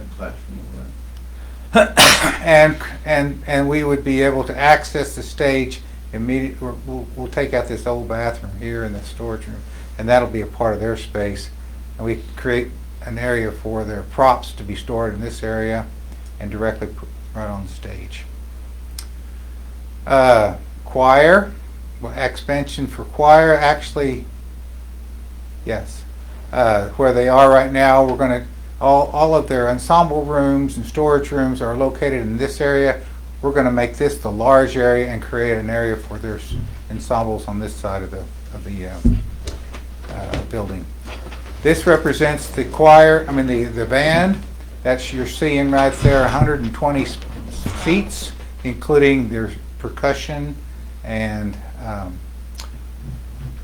what I've done here is taken out all the offices that are located here and then opened it up and storage. And they were needing some extra ensemble rooms, large ensemble rooms, small ensemble rooms, and the two choir and band can share as they need to.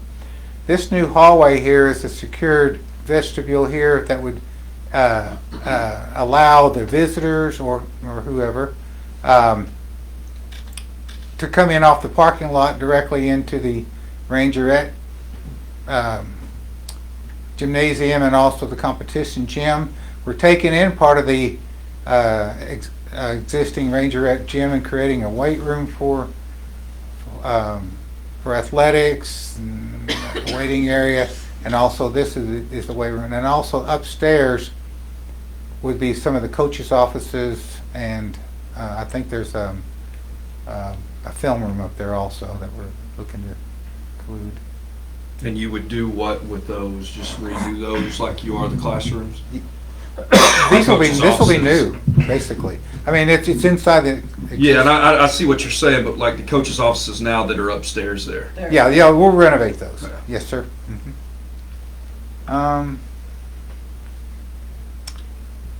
Questions? Any? That's pretty What do you fast. do with Ranger Gym?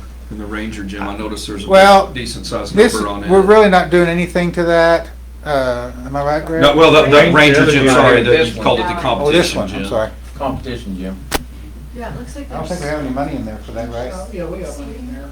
You had about 300, 400,000. We're putting air conditioning in it now, and, so there'll be minor renovations, The air conditioning, I thought, was gonna be. Yeah, it is. That's That's what extra they're- money, I Right? mean, he's doing that, you're doing that project, right? Okay. With the I extra think you money. had 300,000 on Ranger Gym. Timmy was- tried to go in there and paint everything. 590. New lights. Okay. I knew it was a big number, I just didn't know what we were doing. That's all. Bleachers. You said new lighting, did you say? Lighting? I'm hearing a whole lot of. Ranger at gym is 1.4. Yeah, but I knew Ranger had a big number on it, 500 and something thousand. Yeah, but the Ranger. And there'll be some renovations in the dressing In this- rooms. Are you gonna redo the stands? Is that what it is? Not the pull-out stands or the reserve seating, nothing. Typically, you paint them and then you put, you try to put some walls, coverings and stuff to kind of make. Noise reduction. Yeah, make that look better and stuff, so. But that's still, so is this money, so the Ranger at gym money maybe for those locker rooms? The I'd Ranger. say the majority would go. Yeah, Ranger is. Yeah. Sorry, not Ranger, Ranger, I misspoke. Ranger gym, most of that is probably facelift and then the locker room. Training You're room. redoing those Yes.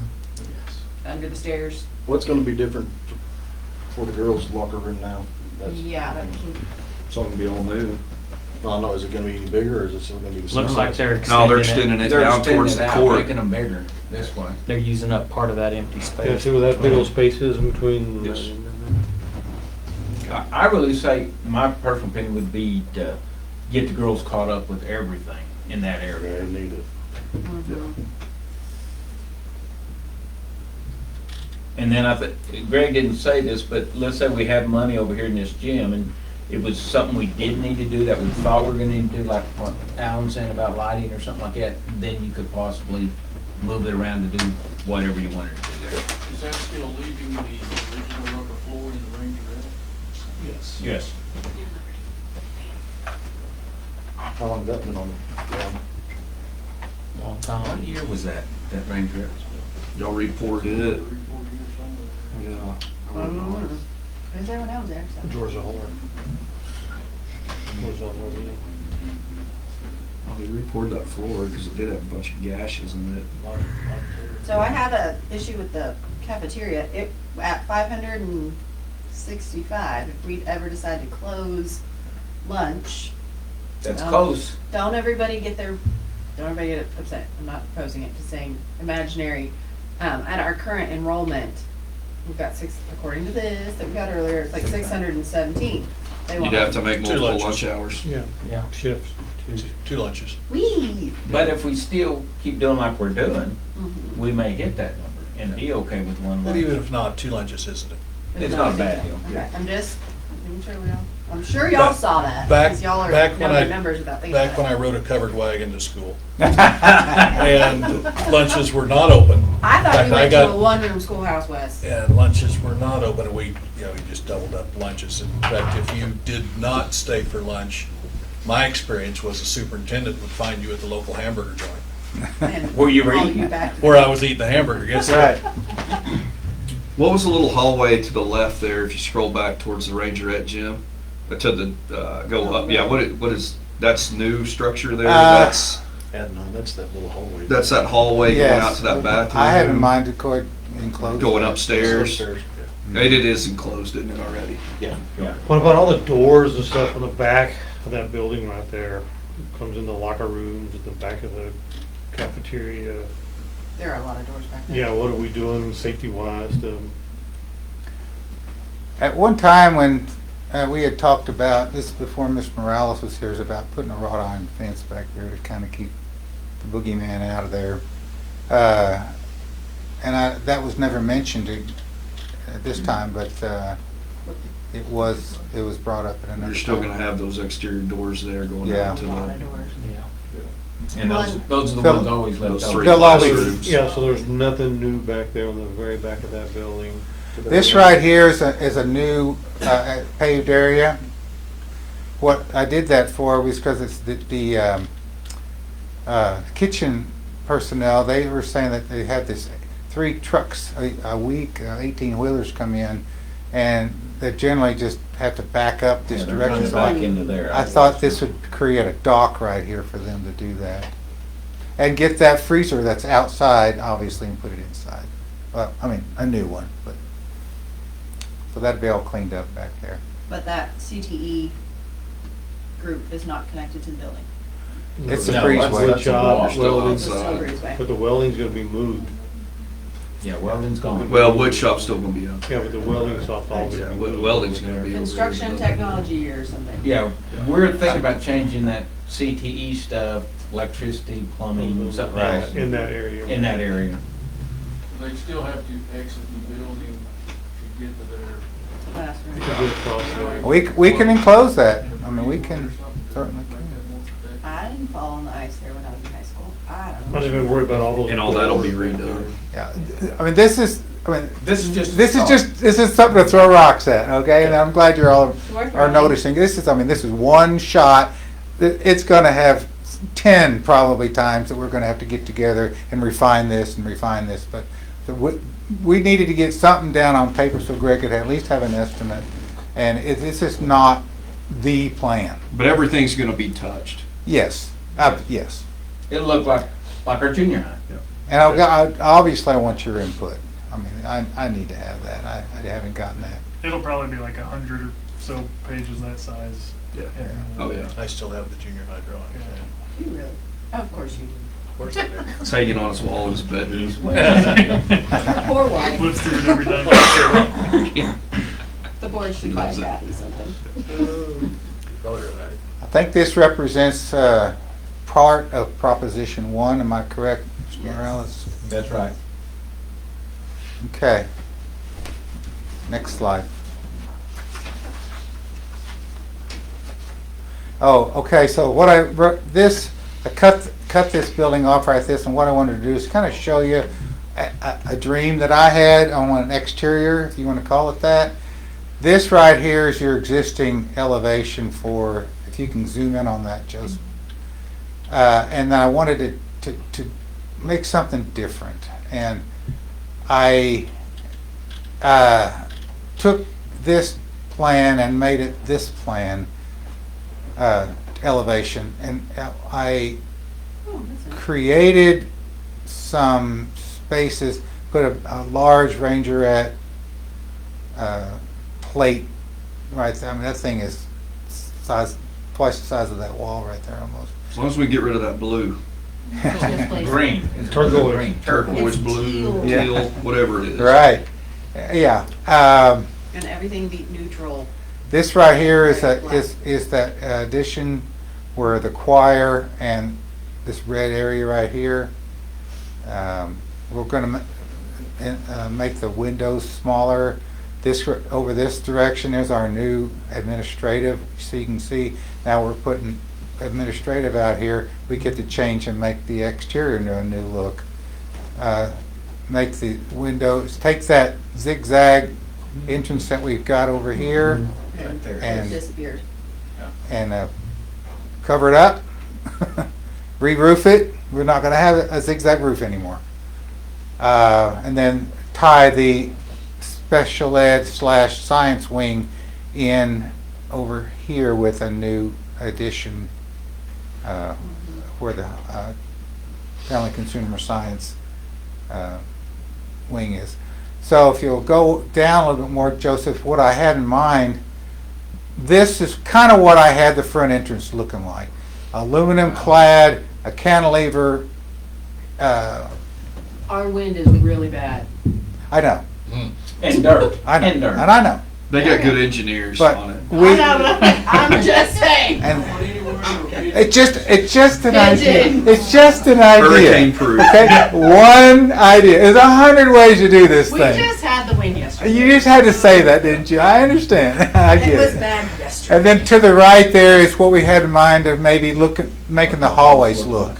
You know, have an arch hallway. Don't have any lights in the ceiling. You have them on the side and you shine them up and make an indirect lighting. That's, you know, a general Makes it look big. programmatic idea. Yeah. But we're going to create gyrations of design ideas, and hopefully you all will chime in with me. So, I saw the Jeep. Thank you. what? Wes and I both looking at, what's that G? What the doing? You're not going to supposed to see that, Wes. That's a saw that Gambler too. G, and it comes from Groom. Oh, the grooms. The grooms are not groomer. I was saying groomer. That groom's good. I was thinking. Hoover has the Yeah, G let's with go. star. Yeah. You're right. Okay, next slide, if you don't mind, sir. This represents the site plan for the Wright Elementary existing, and the black is the existing building footprint. The red represents new construction.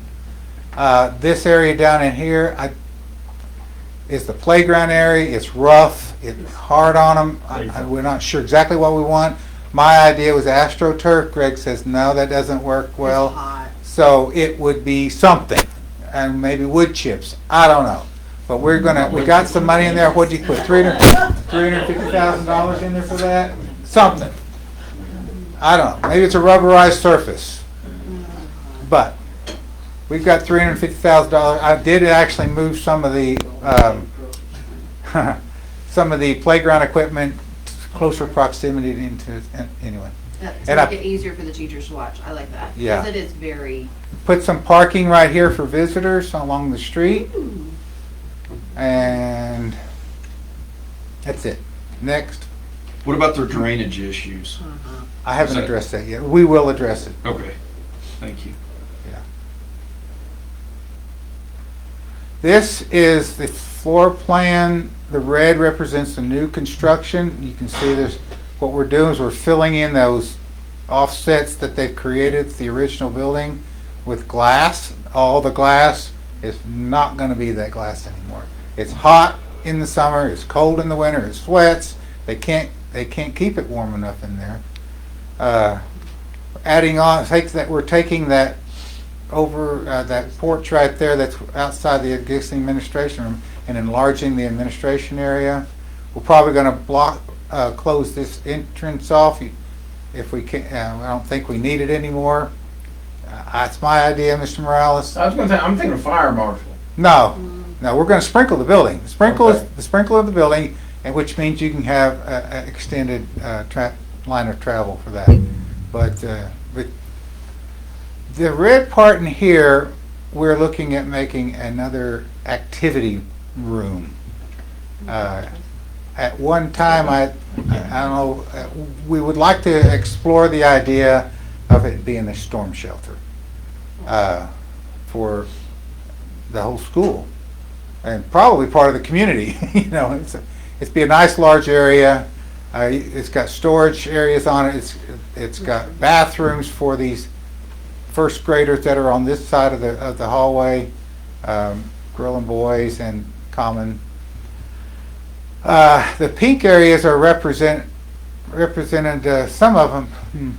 I try to put faculty bathrooms in every wing, so that they didn't have to go all the way down here to the administration offices to use the restroom. Renovation of all the restrooms, can you go down to the right there, Joseph? And over here, where we bridge into Williams, we're creating since they share the cafeteria area, and as soon as I understand, as soon as they get out of the cafeteria, they immediately want to go to the bathroom. So we're going to create a girls and a boys bathroom in this foyer area, and the red part represents new construction, just to fill in that opening right there to get out into the courtyards and the playground. The library will have new carpet. That's about all they're doing. Okay, go down. Okay, so these green areas, those are considered book rooms. And what I've done in there is maximize the floor space for the book room. We're going to put high density storage in there. If you know what that means, it's where you have the rolling shelving, where you stack them up against each other, and that's what we're going to put in there. It just really allows for a more concentrated storage area. All this yellow you'll see are cabinets. It's 7 foot tall full cabinet. Instead of creating rooms for storage, this is it's more of a reach in type storage, and I think is more efficient. Millwork storage is more efficient than room storage, I think. This over here is your teacher workroom area, teacher lounge, and they have their own bathrooms. Where we're closing in that middle part, are there going to be, just to confirm, because people will ask, some windows for natural daylight in those interior rooms? Up in this Up room? above. Yeah. We In those can, rooms. again, if we turn it into a storm shelter, You're not gonna. You don't want them there, I know, but for those classrooms, not having No. natural daylight is, no daylight. And the teachers really have shared with me that they don't want to see this height window. If they want to get they want it high. yeah, I'm not thinking the tall ones, that, like, just something high. Now, there's a lot to be said for daylight and I education. know, yeah, you're right. And even if you didn't do a storm shelter with that, you could build it high enough and With put the window windows over up at the the top. top where sunlight is coming in. I really wish FEMA, we'd have thought about this years ago and FEMA could have helped us pay for that. But daylight is good for education. And you're taking daylight out of 8, 9 classrooms? 9 classrooms. And the same, I don't know, the high school, same issue. It's a trade-off. It's a I trade-off. worked in a basement for a year. I don't want anyone else to be above ground and think they did. It's not good for morale. We'll have to think about that one. We'll figure something out. If that's really a need, we will put some effort into making Skylights that are always happen. reliable. Until it hails. Please, hell. We don't want to do skylights. No. Although we did put a nice skylight over there at the junior high.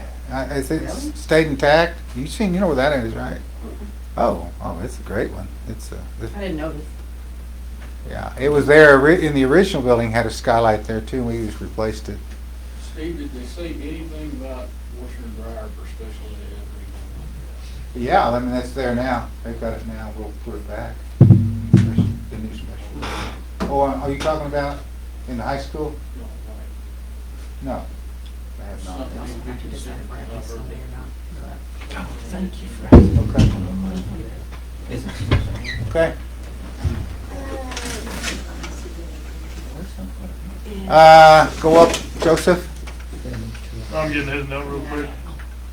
Can you go for it? Go up. That's official. Other up. Down? Okay, so basically all the yellow Down is the in this new. area is cabinet. Okay. Sorry. Oh, go up, let's look at the elevations here. I try to jot down just quickly an idea, and this is by all means not the best idea. This top one represents what you've got now. You can see all of the glass that's there now. They wanted to close a lot of that in, and since we're creating a new wall here underneath the canopy that's there now, we get to change the exterior elevation. And I don't have anything specifically, I just know that we're gonna get to do something special there. And you can see I've kind of taken this, a lot of the glass out of this, and that music room and questions. And then the building doesn't have a lot of hot water right now, so we'd be fixing that. Yeah. Okay, yeah, all the classrooms, more electricity, new lighting, hallways, just like you saw the other one with the ridge down the middle. You know, it'll look nice. It's good and close in all those transom lights that are in the hallways. The classrooms are acoustically, you hear one classroom to another classroom. We'll insulate the walls on that. We'll get this building where it's usable and functional again. Both this elementary and the high school, what you're talking about, the electrical and plumbing? All new plumbing, All new. sewer, everything. That's gotta make Alan smile. He We're- just back there smiling. It and- ain't just me, everybody in that building was smiling. Yeah. What was it 3 years ago that we bored underneath? It's longer. Closer to probably 7. Yeah, Was it longer my ago than previous- that. That's my previous. Yeah. That we bored underneath and made a whole new line underneath. This bill utilized any of that investment, or did that all come out and get new? We did that on the east end, there's still the west end that's still. We did come across there? Okay. It's And been a long we got time ago, I problems was with just that. remembering that. We have problems with that, boys' bathroom all the time. What are we Is forgetting that here, it? Alan? What are we forgetting here? What are we forgetting here? The slab is there, you know, over there, there's a 2-inch drop in the slab over there that we're gonna try and bring it up. We do that with foam. 2-inch drop by original design, or 2-inch drop where it's settled? I think it's where the bathrooms have leaked. I think it's leaking. And then pull down. I think that's where a lot of that stuff comes from. Yeah. And guys, I'm glad you said something about the plumbing, and if we've done stuff, Greg and I were visiting prior to this, if we have worked some plumbing, stuff like that, there's no sense in replacing it if it's new PCV, 6 years old. So that would be money you would use somewhere else if you didn't need it replaced. As long as the design would. Right, as would long as flow the within dime would that. flow with it, yeah. And there's some lights that y'all have already replaced. Things that maintenance department. So you might have money to do something else you choose to do. And not all of the electrical, but the majority of the electrical is, you know, been discontinued. 60-year-old wiring. Yeah, you pull everything New out. breaker box, Pull new all the wiring, Not absolutely everything. gutted. Yeah. How long are you thinking the renovation will take? Say 3 years. 3 years? That's a Okay. great project. I didn't remember that. Start to finish.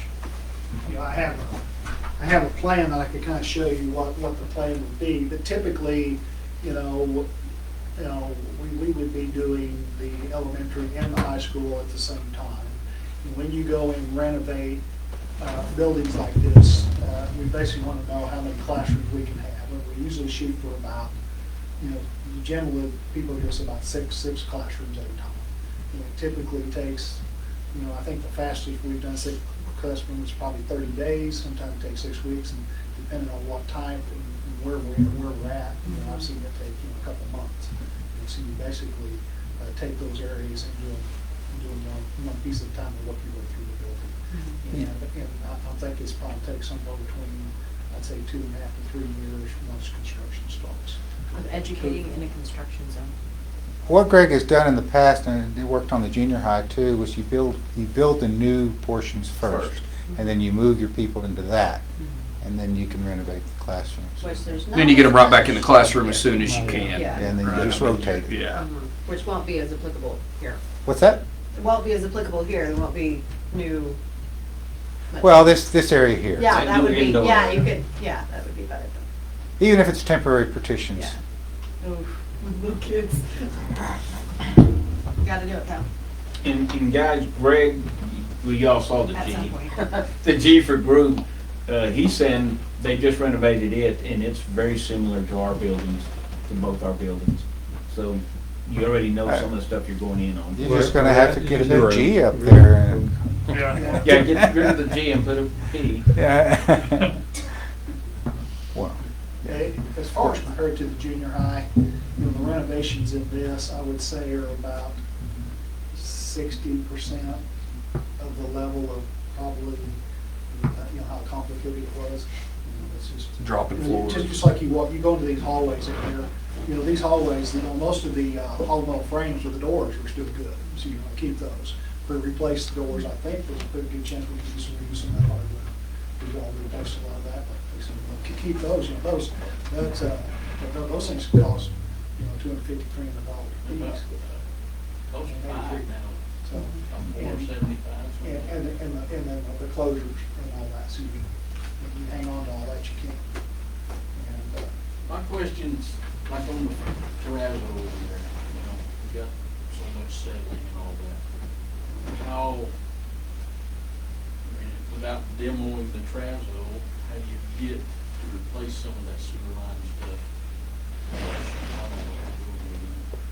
well, you know, some of you sound like you bored some of those. And I think what we would do there, we would take the camera and we would camera those things. and make sure The east side was, the main was replaced on the east side, but there's also a main that runs from like Red Hall to the west and then back down the middle.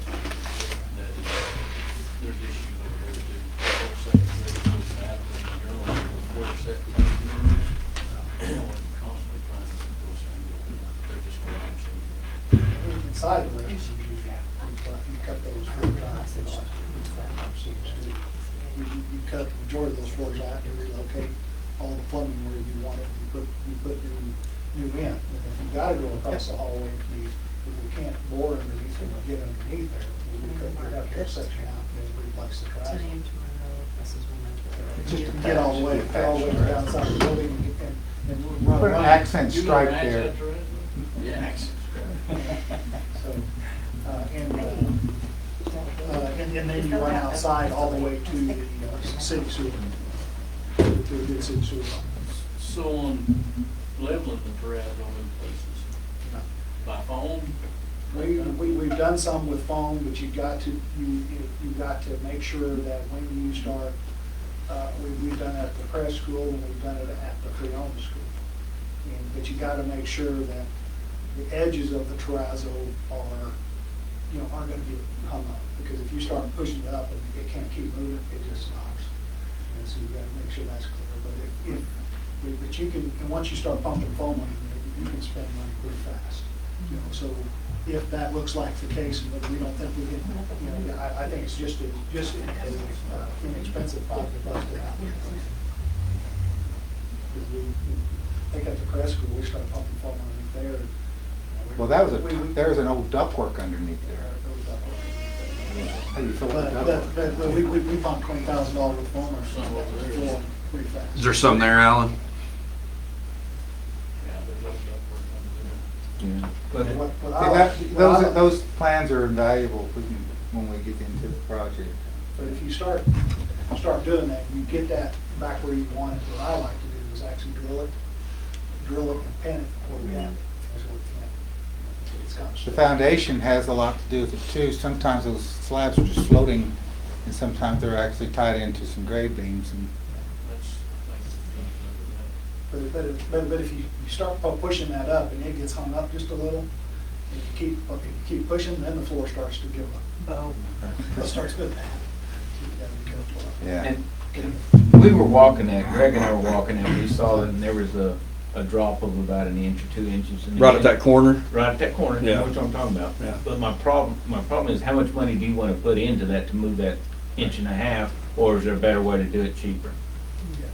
And there's so many techniques to really move Cost stuff. effective, is there a more we- cost effective method? It's all about the verbiage. There's a lot of ways to be able to look at moving stuff like that around, but I almost feel like we're getting to step 687. And we really only need to be on step 2 right now. So what other questions do we have? Next project, what you got there for? Okay, here's the site plan for a proposed field house and weight room concession areas, how it relates to the football field and the grandstands. Next. And this is, zoom in on that, Joseph. What we've got here are locker rooms for cross-country, soccer, and track, boys and girls, and junior varsity football. This is the coach's office. This is training room, coach's office, athletic director office. This over here is the hospitality suite for the referees, a concession area, and public restrooms. The green part represents a weight room. Each one of those little squares, there's 8-foot square. So that's how many stations I've planned for the weight room. All under one roof there. Yes, sir. And if you'll zoom back out, Joseph, I don't know, I know it's an area of contention right now, but a multi-purpose room would be tacked on this direction, as big as you want it, really. There's big enough that if you want to have a full football field there. That weight room's 50 by 100? Yes, sir. 5,000 foot. You don't have to, So, wow, brain, don't have to equip it all at once, but it would be nice to be able to grow into. I think the coach had said it's, what, 250,000? 250,000 to equip it with weight and dealing. Well, Was he that- had a different number of stations than what was on the plan on the other one, so now I don't remember what he was, how many stations he was This has always been that big. setting. I Yeah, mean, but I think there was a communication thing, because he was like, oh, it's how big, and Yeah. that'd be, Can you zoom in on the concession part of that? It was kind of small. well, that's a full-blown kitchen. Going more, can you zoom more, Joseph? So there's some storage there and then. Okay. Yes. Okay. Yeah, this is all storage right here, that whole room. This would be your walk-up area, your public Serving. assembly area. You have your grill, you have your reach-in refrigerators right here, 3-pot sink, I've got a warming cabinet there. And it's going to have some kind of overhang there, a porch or something? Yeah, all the way out to here. Okay, gotcha. The coach wants enough room for old man chairs out there. Gliders. And also on the other side too, there's enough room for, where the, right here's where the restrooms are. Here we got 1, 2, 3, 4, 5, 6, 7, 8 women's, and I think 8 men's fixtures. Changing table, sinks. Why not put some, this is a nitpicky thing, but in that little foyer entryway, put a vanity and the changing table there. with a Okay. sink. Yeah. Sure. Guys, remember, this is just, I know, it's just an inch, anything but- could change, and you can change what you want, because I'm already looking at some of those dressing rooms, and I'm. This is a large storage area, and what I had in mind for that was uniform storage, what do you call it, where the flags and all that, I don't know if Where's cheerleaders all the have track stuff go? In there. track. In there? Track. Probably need an overhead door maybe right here for Yeah, that kind of a that's good idea. thing. What's that on the other end? I have something over on the other end of that, down on the other end towards the weight room, Joseph. Oh, in here I have, zoom in. Okay, so I have the laundry room. This is the electrical room, and where do I have that? Custodial. So you walk through the laundry room to get to the custodial. Not ideal, but there's worse things. No windows? No. We might put, I haven't come up with an elevation yet, Yeah. but we might put some up high, you know. In the like weight room natural or lighting. whatever? Well, I guess you have some kind of overhead door there in the weight room. Yeah.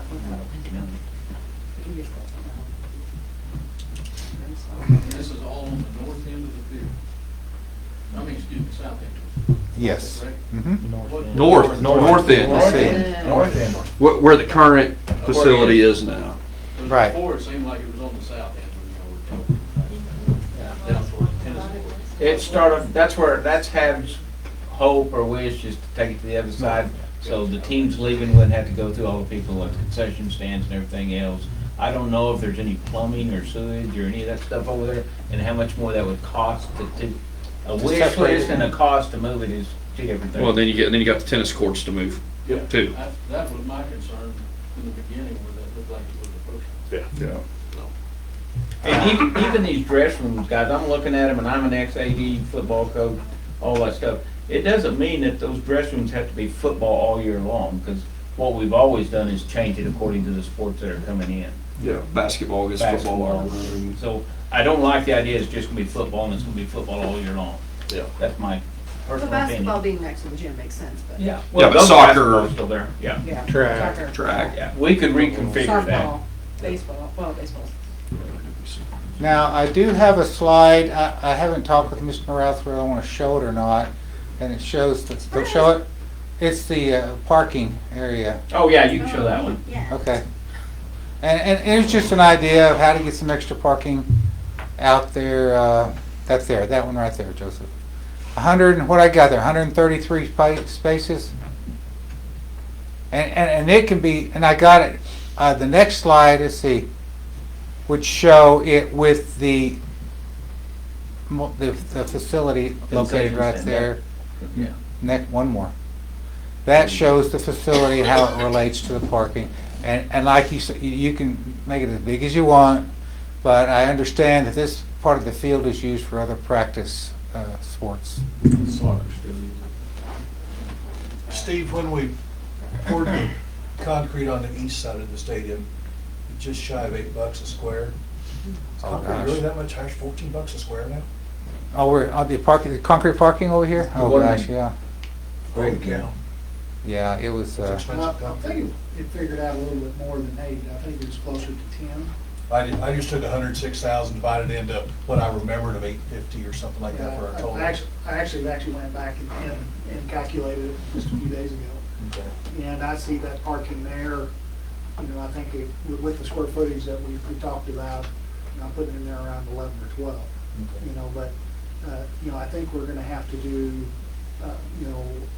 because things are so flat, create some slopes in there. You're probably gonna want your curb and gutters. Not more pre-work. And then you're gonna, but on the other side, we actually had to go in there and stabilize, the soil below it with lime. And then you put your base on top of there, then, your asphalt and stuff like that. and some of those are thickened areas for bus truck traffic type stuff, so you might have some bus traffic go on this side too. And that's it. So Model- Greg, with your numbers and the parking, did it still come out to the number you had for that, on that proposition? Or the parking is gonna take it over then? I don't understand your question. What, Proposition B, what was the total amount? No, parking is not. Okay, that's what I wanted to make sure. So that was a separate number. Okay, This is what I'm talking about. okay. As well as the multi-purpose. Yes. So with what was presented for Prop 1 and 2 without the parking lot, we're at 40? I think they're in under 40. It was 39.75. For Prop 1 and 2 together. Right. You still gonna buy some buses? What? You still gonna buy buses? Yeah, There's still buses in. buses are still in there, transportation's still in there. How many? Well, there's probably enough for 2 unless we do some rearranging, save some money somewhere Activity else. bus, like activity bus. I do have a bus question. Sure. And this is just something that I've thought of, and I just want to toss it out to the group. It's not saying from my mindset yea or nay on adding buses to a bond issue. If you buy a depreciable asset, a rapidly depreciable asset like a bus, do we really want to put a bus on a 25-year payout? No. Oh, good point. You know? No, I didn't think that was a I good. didn't think about that. The buses are, to me, buses are more easily taken care of through capital projects than they are paying something off. Because all of a sudden, a $250,000 bus ends up costing $400,000 with interest In 25 years, yeah. in 25 years. And that bus is gonna 25 be years long from now, gone. bus. Yeah. Yeah, the bus is long Good gone. point, good point. So Okay. that was just a No bus. How much was the parking lot? 708,000 708 on top of. on top of everything. We cut the buses out, what was the That's a buses half. budgeted for? Buses, we had them in there at 500. 500. Most of it. It's close to being your parking lot, you're right. We still have a bus problem. Yeah. We still have to Look. account for buying Yeah. Yeah. transportation. Yeah. Yeah. But it just seems strange to me to put a Yeah. Bus, depreciable asset on And it'll be 25 long year gone by the time you pay payout. for it. so you're talking about the Proposition A and B are 39. 39. Just shy of 40. Just shy of 40. 750. So you said, what's, But you take the buses off. yeah, and Then it's 39,250. so Proposition A is gonna be the 2 schools, Proposition B is gonna be That. that facility.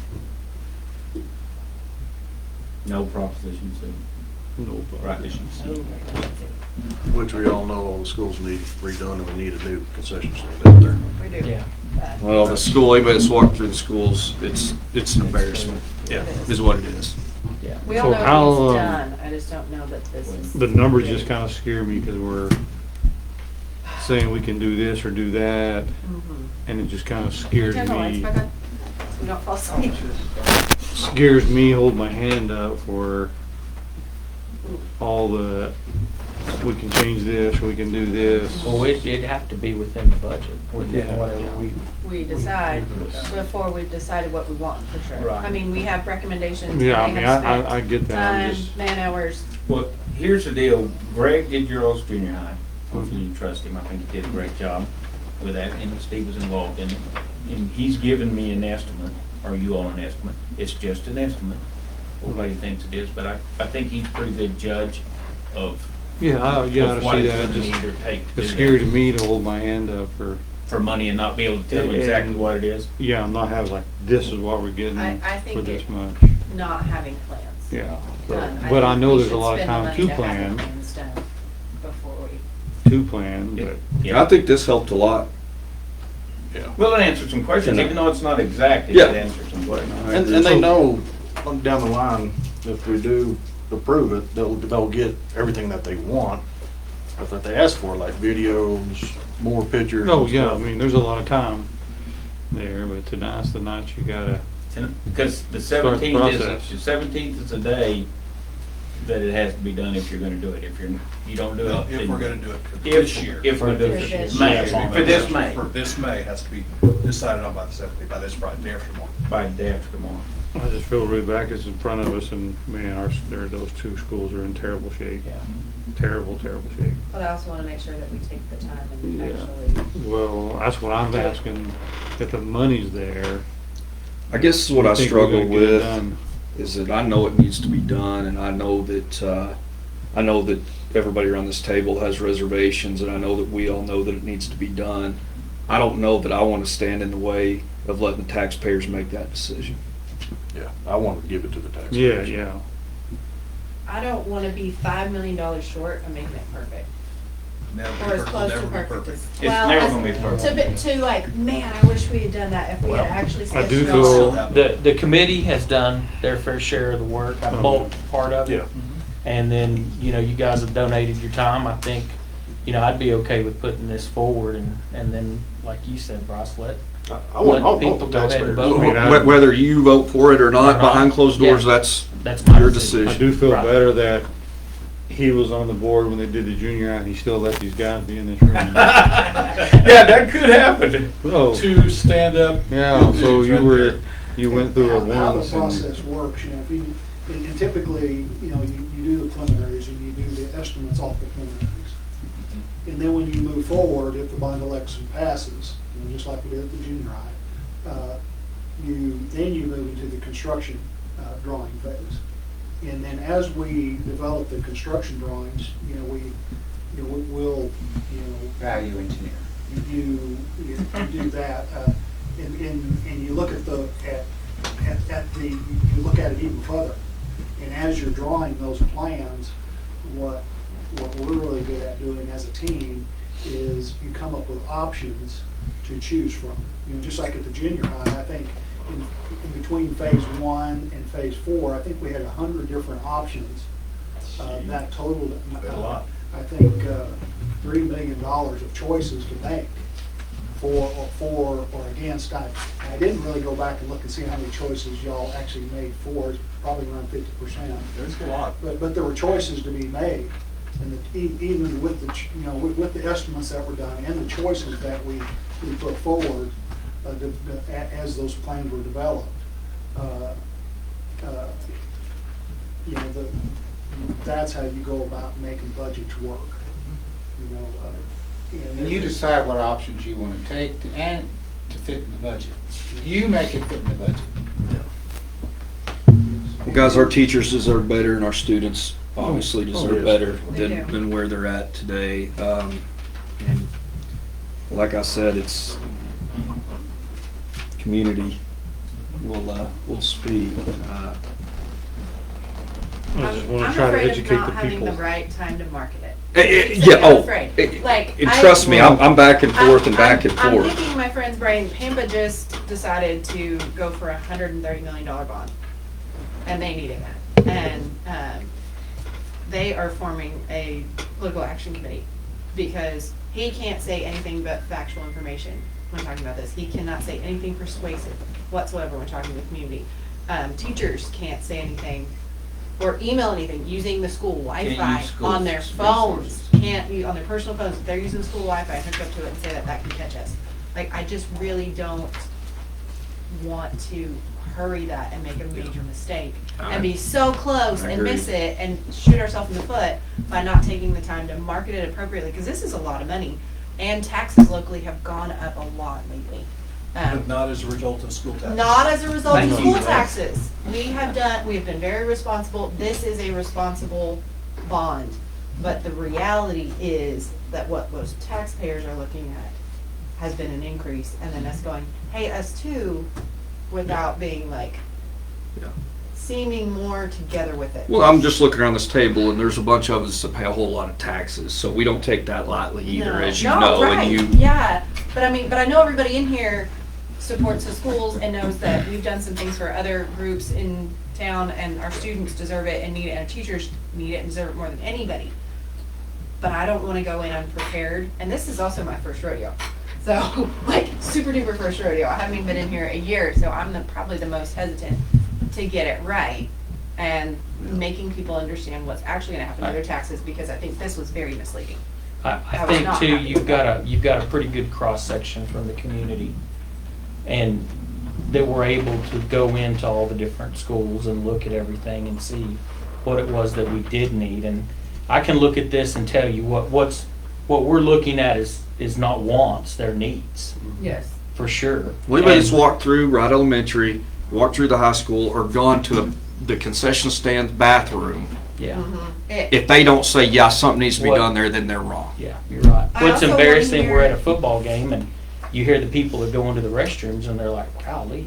Yeah, We got it's two been stalls it. in there and, you It's know, been and ick it's forever. 80 years old. you know? I also don't like this doesn't address the upcoming pre-K potential, like where are they gonna go? It's still out there, so we're gonna pass this and in 5-6 years go, do we need that? Should we look at this and really be like, the state really wants us to do pre-K, are we gonna do public pre-K? I don't want It's to be never like going to be a 2 perfect years- time No, it's not gonna to be call for a perfect. bond. It's not gonna be perfect. And if we look at that particular timeframe, remember what we have for bond issues that are coming off.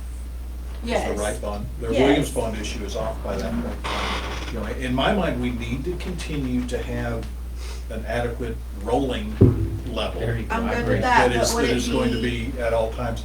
would it I- be better to attach the pre-K and kindergarten to our elementary school building than to leave it out there next to the highway? If Well, we're we- doing this at a pre-K facility in that giant playground, do we have room for that? Would that be A better? little plan. There's just a lot of ideas I that think don't. we have, And this right here might help. with looking at the drawings, we have the We are options spending to be some able money to over do on that. the kindergarten Um, windows. I just don't We're know gonna that we spend some money have on- the That's right. ability today to be able to add that to the numbers we're looking at. That we would have the ability, if we had state mandated all-day pre-K Pre-K. coming up at some point in time, the administration's research into shuffling Okay. classes Classrooms. around has opened up a starting spot for the pre-K. Maybe not the eventual where we're doing it 10 years from now, but I think it allows us to be more of a stair-step method going in rather than diving in all at once on it. I also have, a fear of what if we toss this out and it fails? When do we come back? Do we come back in '24? Or do we have to wait And go, until "Hey, we fixed '27 or it." '8 to be able to do it? Because this needs to be done. Yes. And I've had a lot of conversation with a lot of people about timing on where we need to roll with everything. It needs to be done, and it just. But it needs to be done right. It needs to be Yes. done. It needs to be done right. And forward planning, not just this needs fixed today, like imaginatively, will this for 20 years, are these flexible enough to change? I like the extra space for high school, things like that. But it's to make sure we're looking forward enough. Invest, like, I'm gonna steal it from Pam, but invest in innovative schools. Is that what we're doing, or are we just cleaning up and making them good for today? Well, I'm hoping, how long longer now do you think the junior high is gonna last with what we've done? Because you got 100 and, Nothing about how many that. years did you get out of the junior high by what you did? How many more years are you gonna get out of that building? Quite a few. Yeah. A lot, because that That's- building is a solid skeleton. Yeah, Yeah. but that's what I'm Absolutely. saying now. And I think Wes had the right question, it's been on my mind the whole time. Okay, you propose this bond and it doesn't go, it doesn't fly. What did it cost you? Did it hurt you with the voters where if you go, okay, y'all didn't do it, what do you want us to change? How do you want us to change it? And then we bring it back up next May. Is it gonna cost you any trust of the voters and the community to try it and it fails? And maybe it doesn't. Or maybe it History That's shows why I'm that it asking- does. And that's why I'm History shows asking, it does. especially those that have spent their lives in Perryton, Texas. I've been here since '03. Yeah. That have maybe a better idea of community sentiment. I was here for the one that failed. I was here in this room for the one that passed. So, I've seen both of them from. Both sides. I know that the older group at church I talked to, they said if they put it to vote this May, they'll vote for it. And guys, yep, Yeah. Yeah. even Of course. though, where's he at? He's not here right now. John Blackburn, No, of this John one. Blackburn's Wrong numbers color. and stuff is, if he's correct, and I think he's kinda correct on those, people were gonna get a gain in their taxes. They were gonna pay less taxes. But if this thing goes through, guys, their taxes aren't even increasing really. Depending How on. many To the average homeowner. Depending Yeah, on the value. depending on the On the home, home but value. again, I'm saying, And you're- their how many times do you get that their opportunity? School taxes, their school And I- taxes, and I think because what- everybody else did not use a I shrink, think they what used John smaller had effective rate. in there was entirely factual. I think It was factual, I think. perhaps. Except whenever he's trying to- cherry-picked. Cherry pick. Yes. I did But that. the one thing that we just have to remember is, and I say this with knowing there's a microphone in front of me and a camera right there on me, that the tax increases that we have seen in this county, in this town, in this district have not come from the school. No. They have come from a mandate from Austin telling appraisal districts that values need to increase by X amount or face penalties from the state on returns of cash. And they come from other entities that have had seen increases. We, by virtue or penalty of, depending on how you want to look at it, of the legislature and their wonderful love of the word compression, I was asking her. has forced us to be able to do more with less. On the M&O side. Now, on the INS side, we're at 9 cents. Yeah, it's tiny. We've seen, in my time on the board, a lot of different numbers. We had, and it provides some flexibility for the board. When we paid off, we called some notes early back in 14, perhaps. that told the public what we were going to do. We bumped INS rate by 3.5 cents for 1 year. To pay that off, saved us nearly $300,000 in interest, and we're back to where we were. I think when we as a group, as a board, as an elected group of representatives of the community, follow through on what we say we're going to do, it continues to build trust with the community. But what we're going to do, what we say we're going to do, is what we're going to do. I look at this as something that we have said, every one of us sitting here at this table, this is something we need to do. I think the community appreciates that candor. We have some details here that show exactly what we're looking to spend the money on. The worst thing I think we could do is just to say, $40 million, trust us, we'll spend it. Having the detail and continuing to push out to the community the information that we have here, as many meetings as we need to have, as many visuals as we need to have, is what it's going to take to be able to make this thing pass. Because I know there are people just as excited about this as there are people that are not excited about it. We have all heard from both over the last couple of weeks. I should be saying, hurry up and do it so my kids get to be in the new elementary. So I'm just saying I'm not being self-serving by arguing against it, but. So what other comments, questions do we have? Back to the A and B.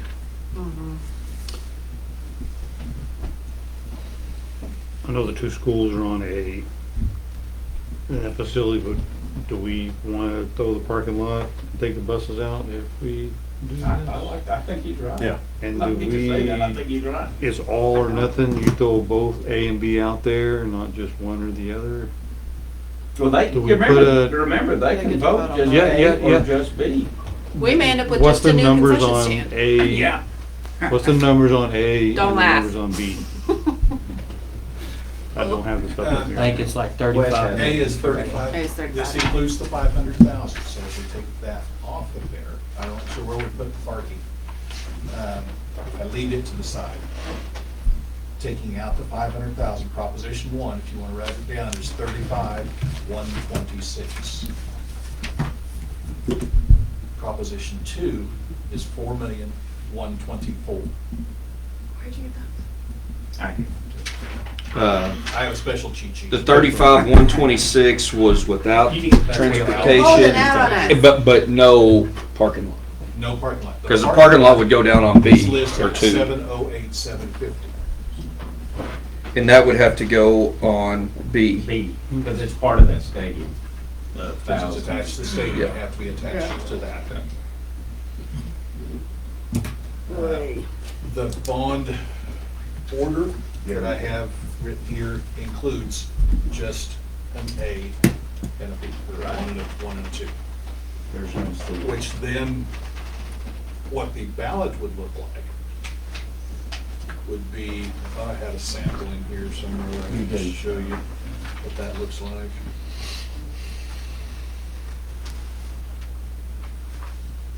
In any rate, the ballot itself would have Proposition A with the description, Proposition B, or 1 or 2, I don't remember which one it had, with a description by each of them. Voters could vote for one, or vote, or yes on one, no on the other, depending on how they wanted to do that. And they're all, I'm not finding the exact wording on that anywhere. And that would have to go. Sorry, making sure our volume was working. Okay, here we go. Official ballot, and there's a whole lot of words on there, but just has a for or against, a for or against. For Proposition B, just has a B and a C. You shouldn't have, Oh, this is the other one that included the multipurpose building. But an A and a B, to be able to vote either way, and describes it on the ballot. So, any other questions for anybody?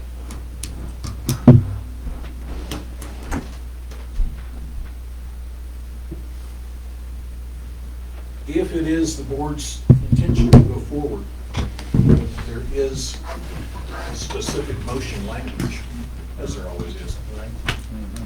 You can't hear the one. Isn't that the language that? Page 192. Yeah.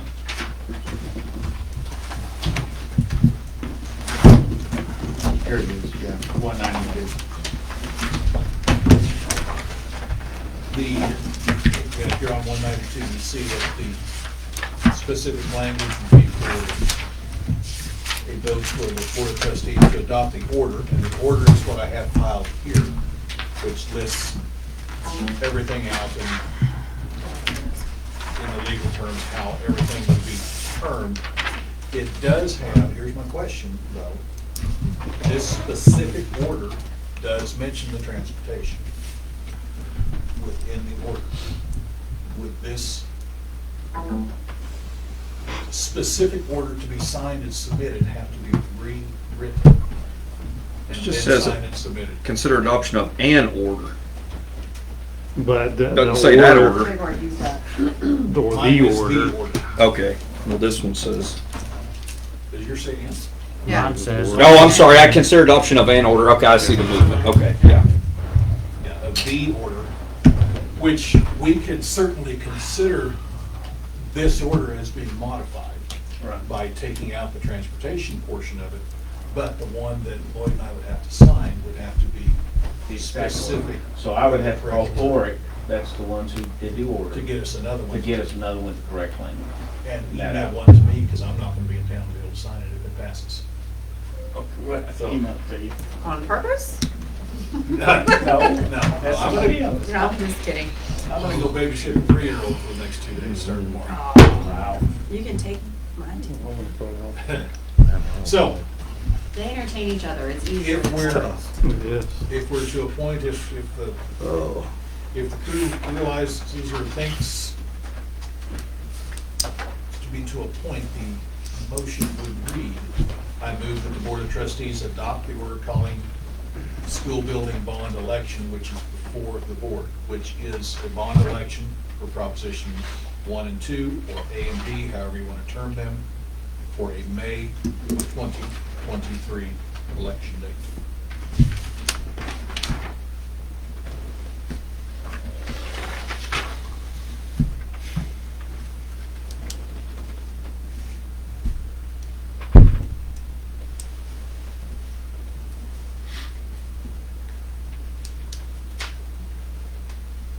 They're looking for a motion? I'm looking for a motion. Motion. You gotta word it exactly on here. Motion, I move that the Board of Trustees adopt the order calling school building bond election, which is before the board, For Props A and B, for Props A and B. for the May 23, For the May- 2023. May election 23, date. 23 election. You're gonna be secretary And next just to time. clarify, Chris, your Proposition B includes concrete or does not? The parking area? Because we've already modified it to take out the transportation. With concrete.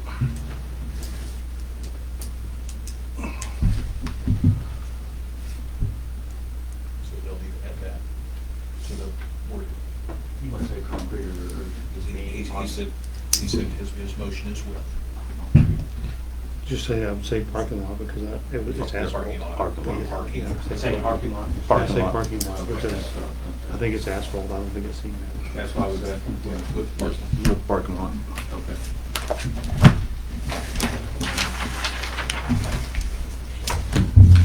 Do we have a motion on the floor? Do we have a second? Second. Yeah, moved and seconded that the Board of Trustees adopt the order calling for a school building bond election as amended, the order that is before the board. Is there any additional discussion?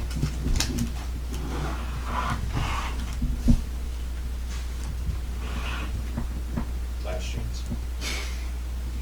Stay here all night. Yeah.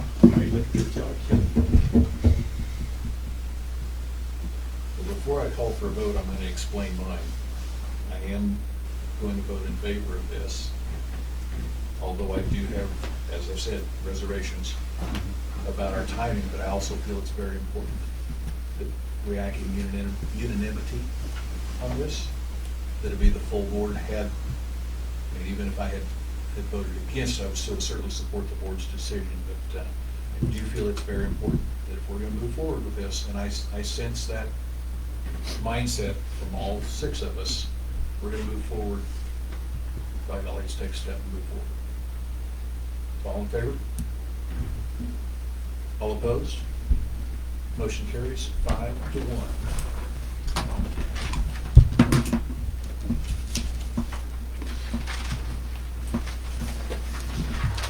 How about a less heavy topic? Do we have something in the bylaws where we can't vote after midnight? No, they've been up. We should. 2 or 3. This is early. I said. I know it is, but you should just be like, you I've been can't in here at vote 3 on o'clock in the anything morning. This is after early. midnight. About watch the sun come. Less heavy topic, date for next month's board meeting.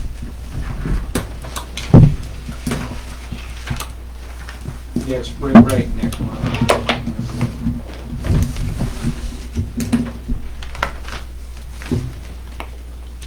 And the spring break is the week of the 13th or the 20th? 13th? 21st? I'll be at a Texas Tech recruitment. Maybe a week in there so we can build an agenda. 28th?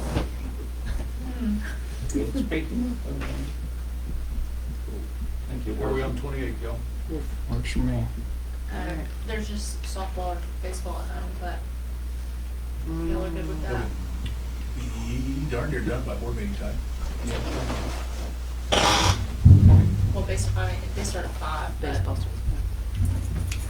I'm just letting you know it's on the calendar. It's up to y'all. I'll tell you what, if they'll promise to run rule them in the 3rd inning, Yeah. Every story. Yeah. I can never fish that I think one of the things that the history has taught me sitting in this chair is by the time you get to March, April, May, It's tough. Yeah. it's even harder than February, which is why we're meeting on a Wednesday this month. Right. Which I truly do not like meeting on a Wednesday. And Valentine's Day. We didn't really, yeah. So That would be 28th, weird. good for everybody, 6 o'clock? Works for me. So it's 28th? 28. Okay, seeing no other business coming before the board, I declare this meeting adjourned. Thanks for all the work on it.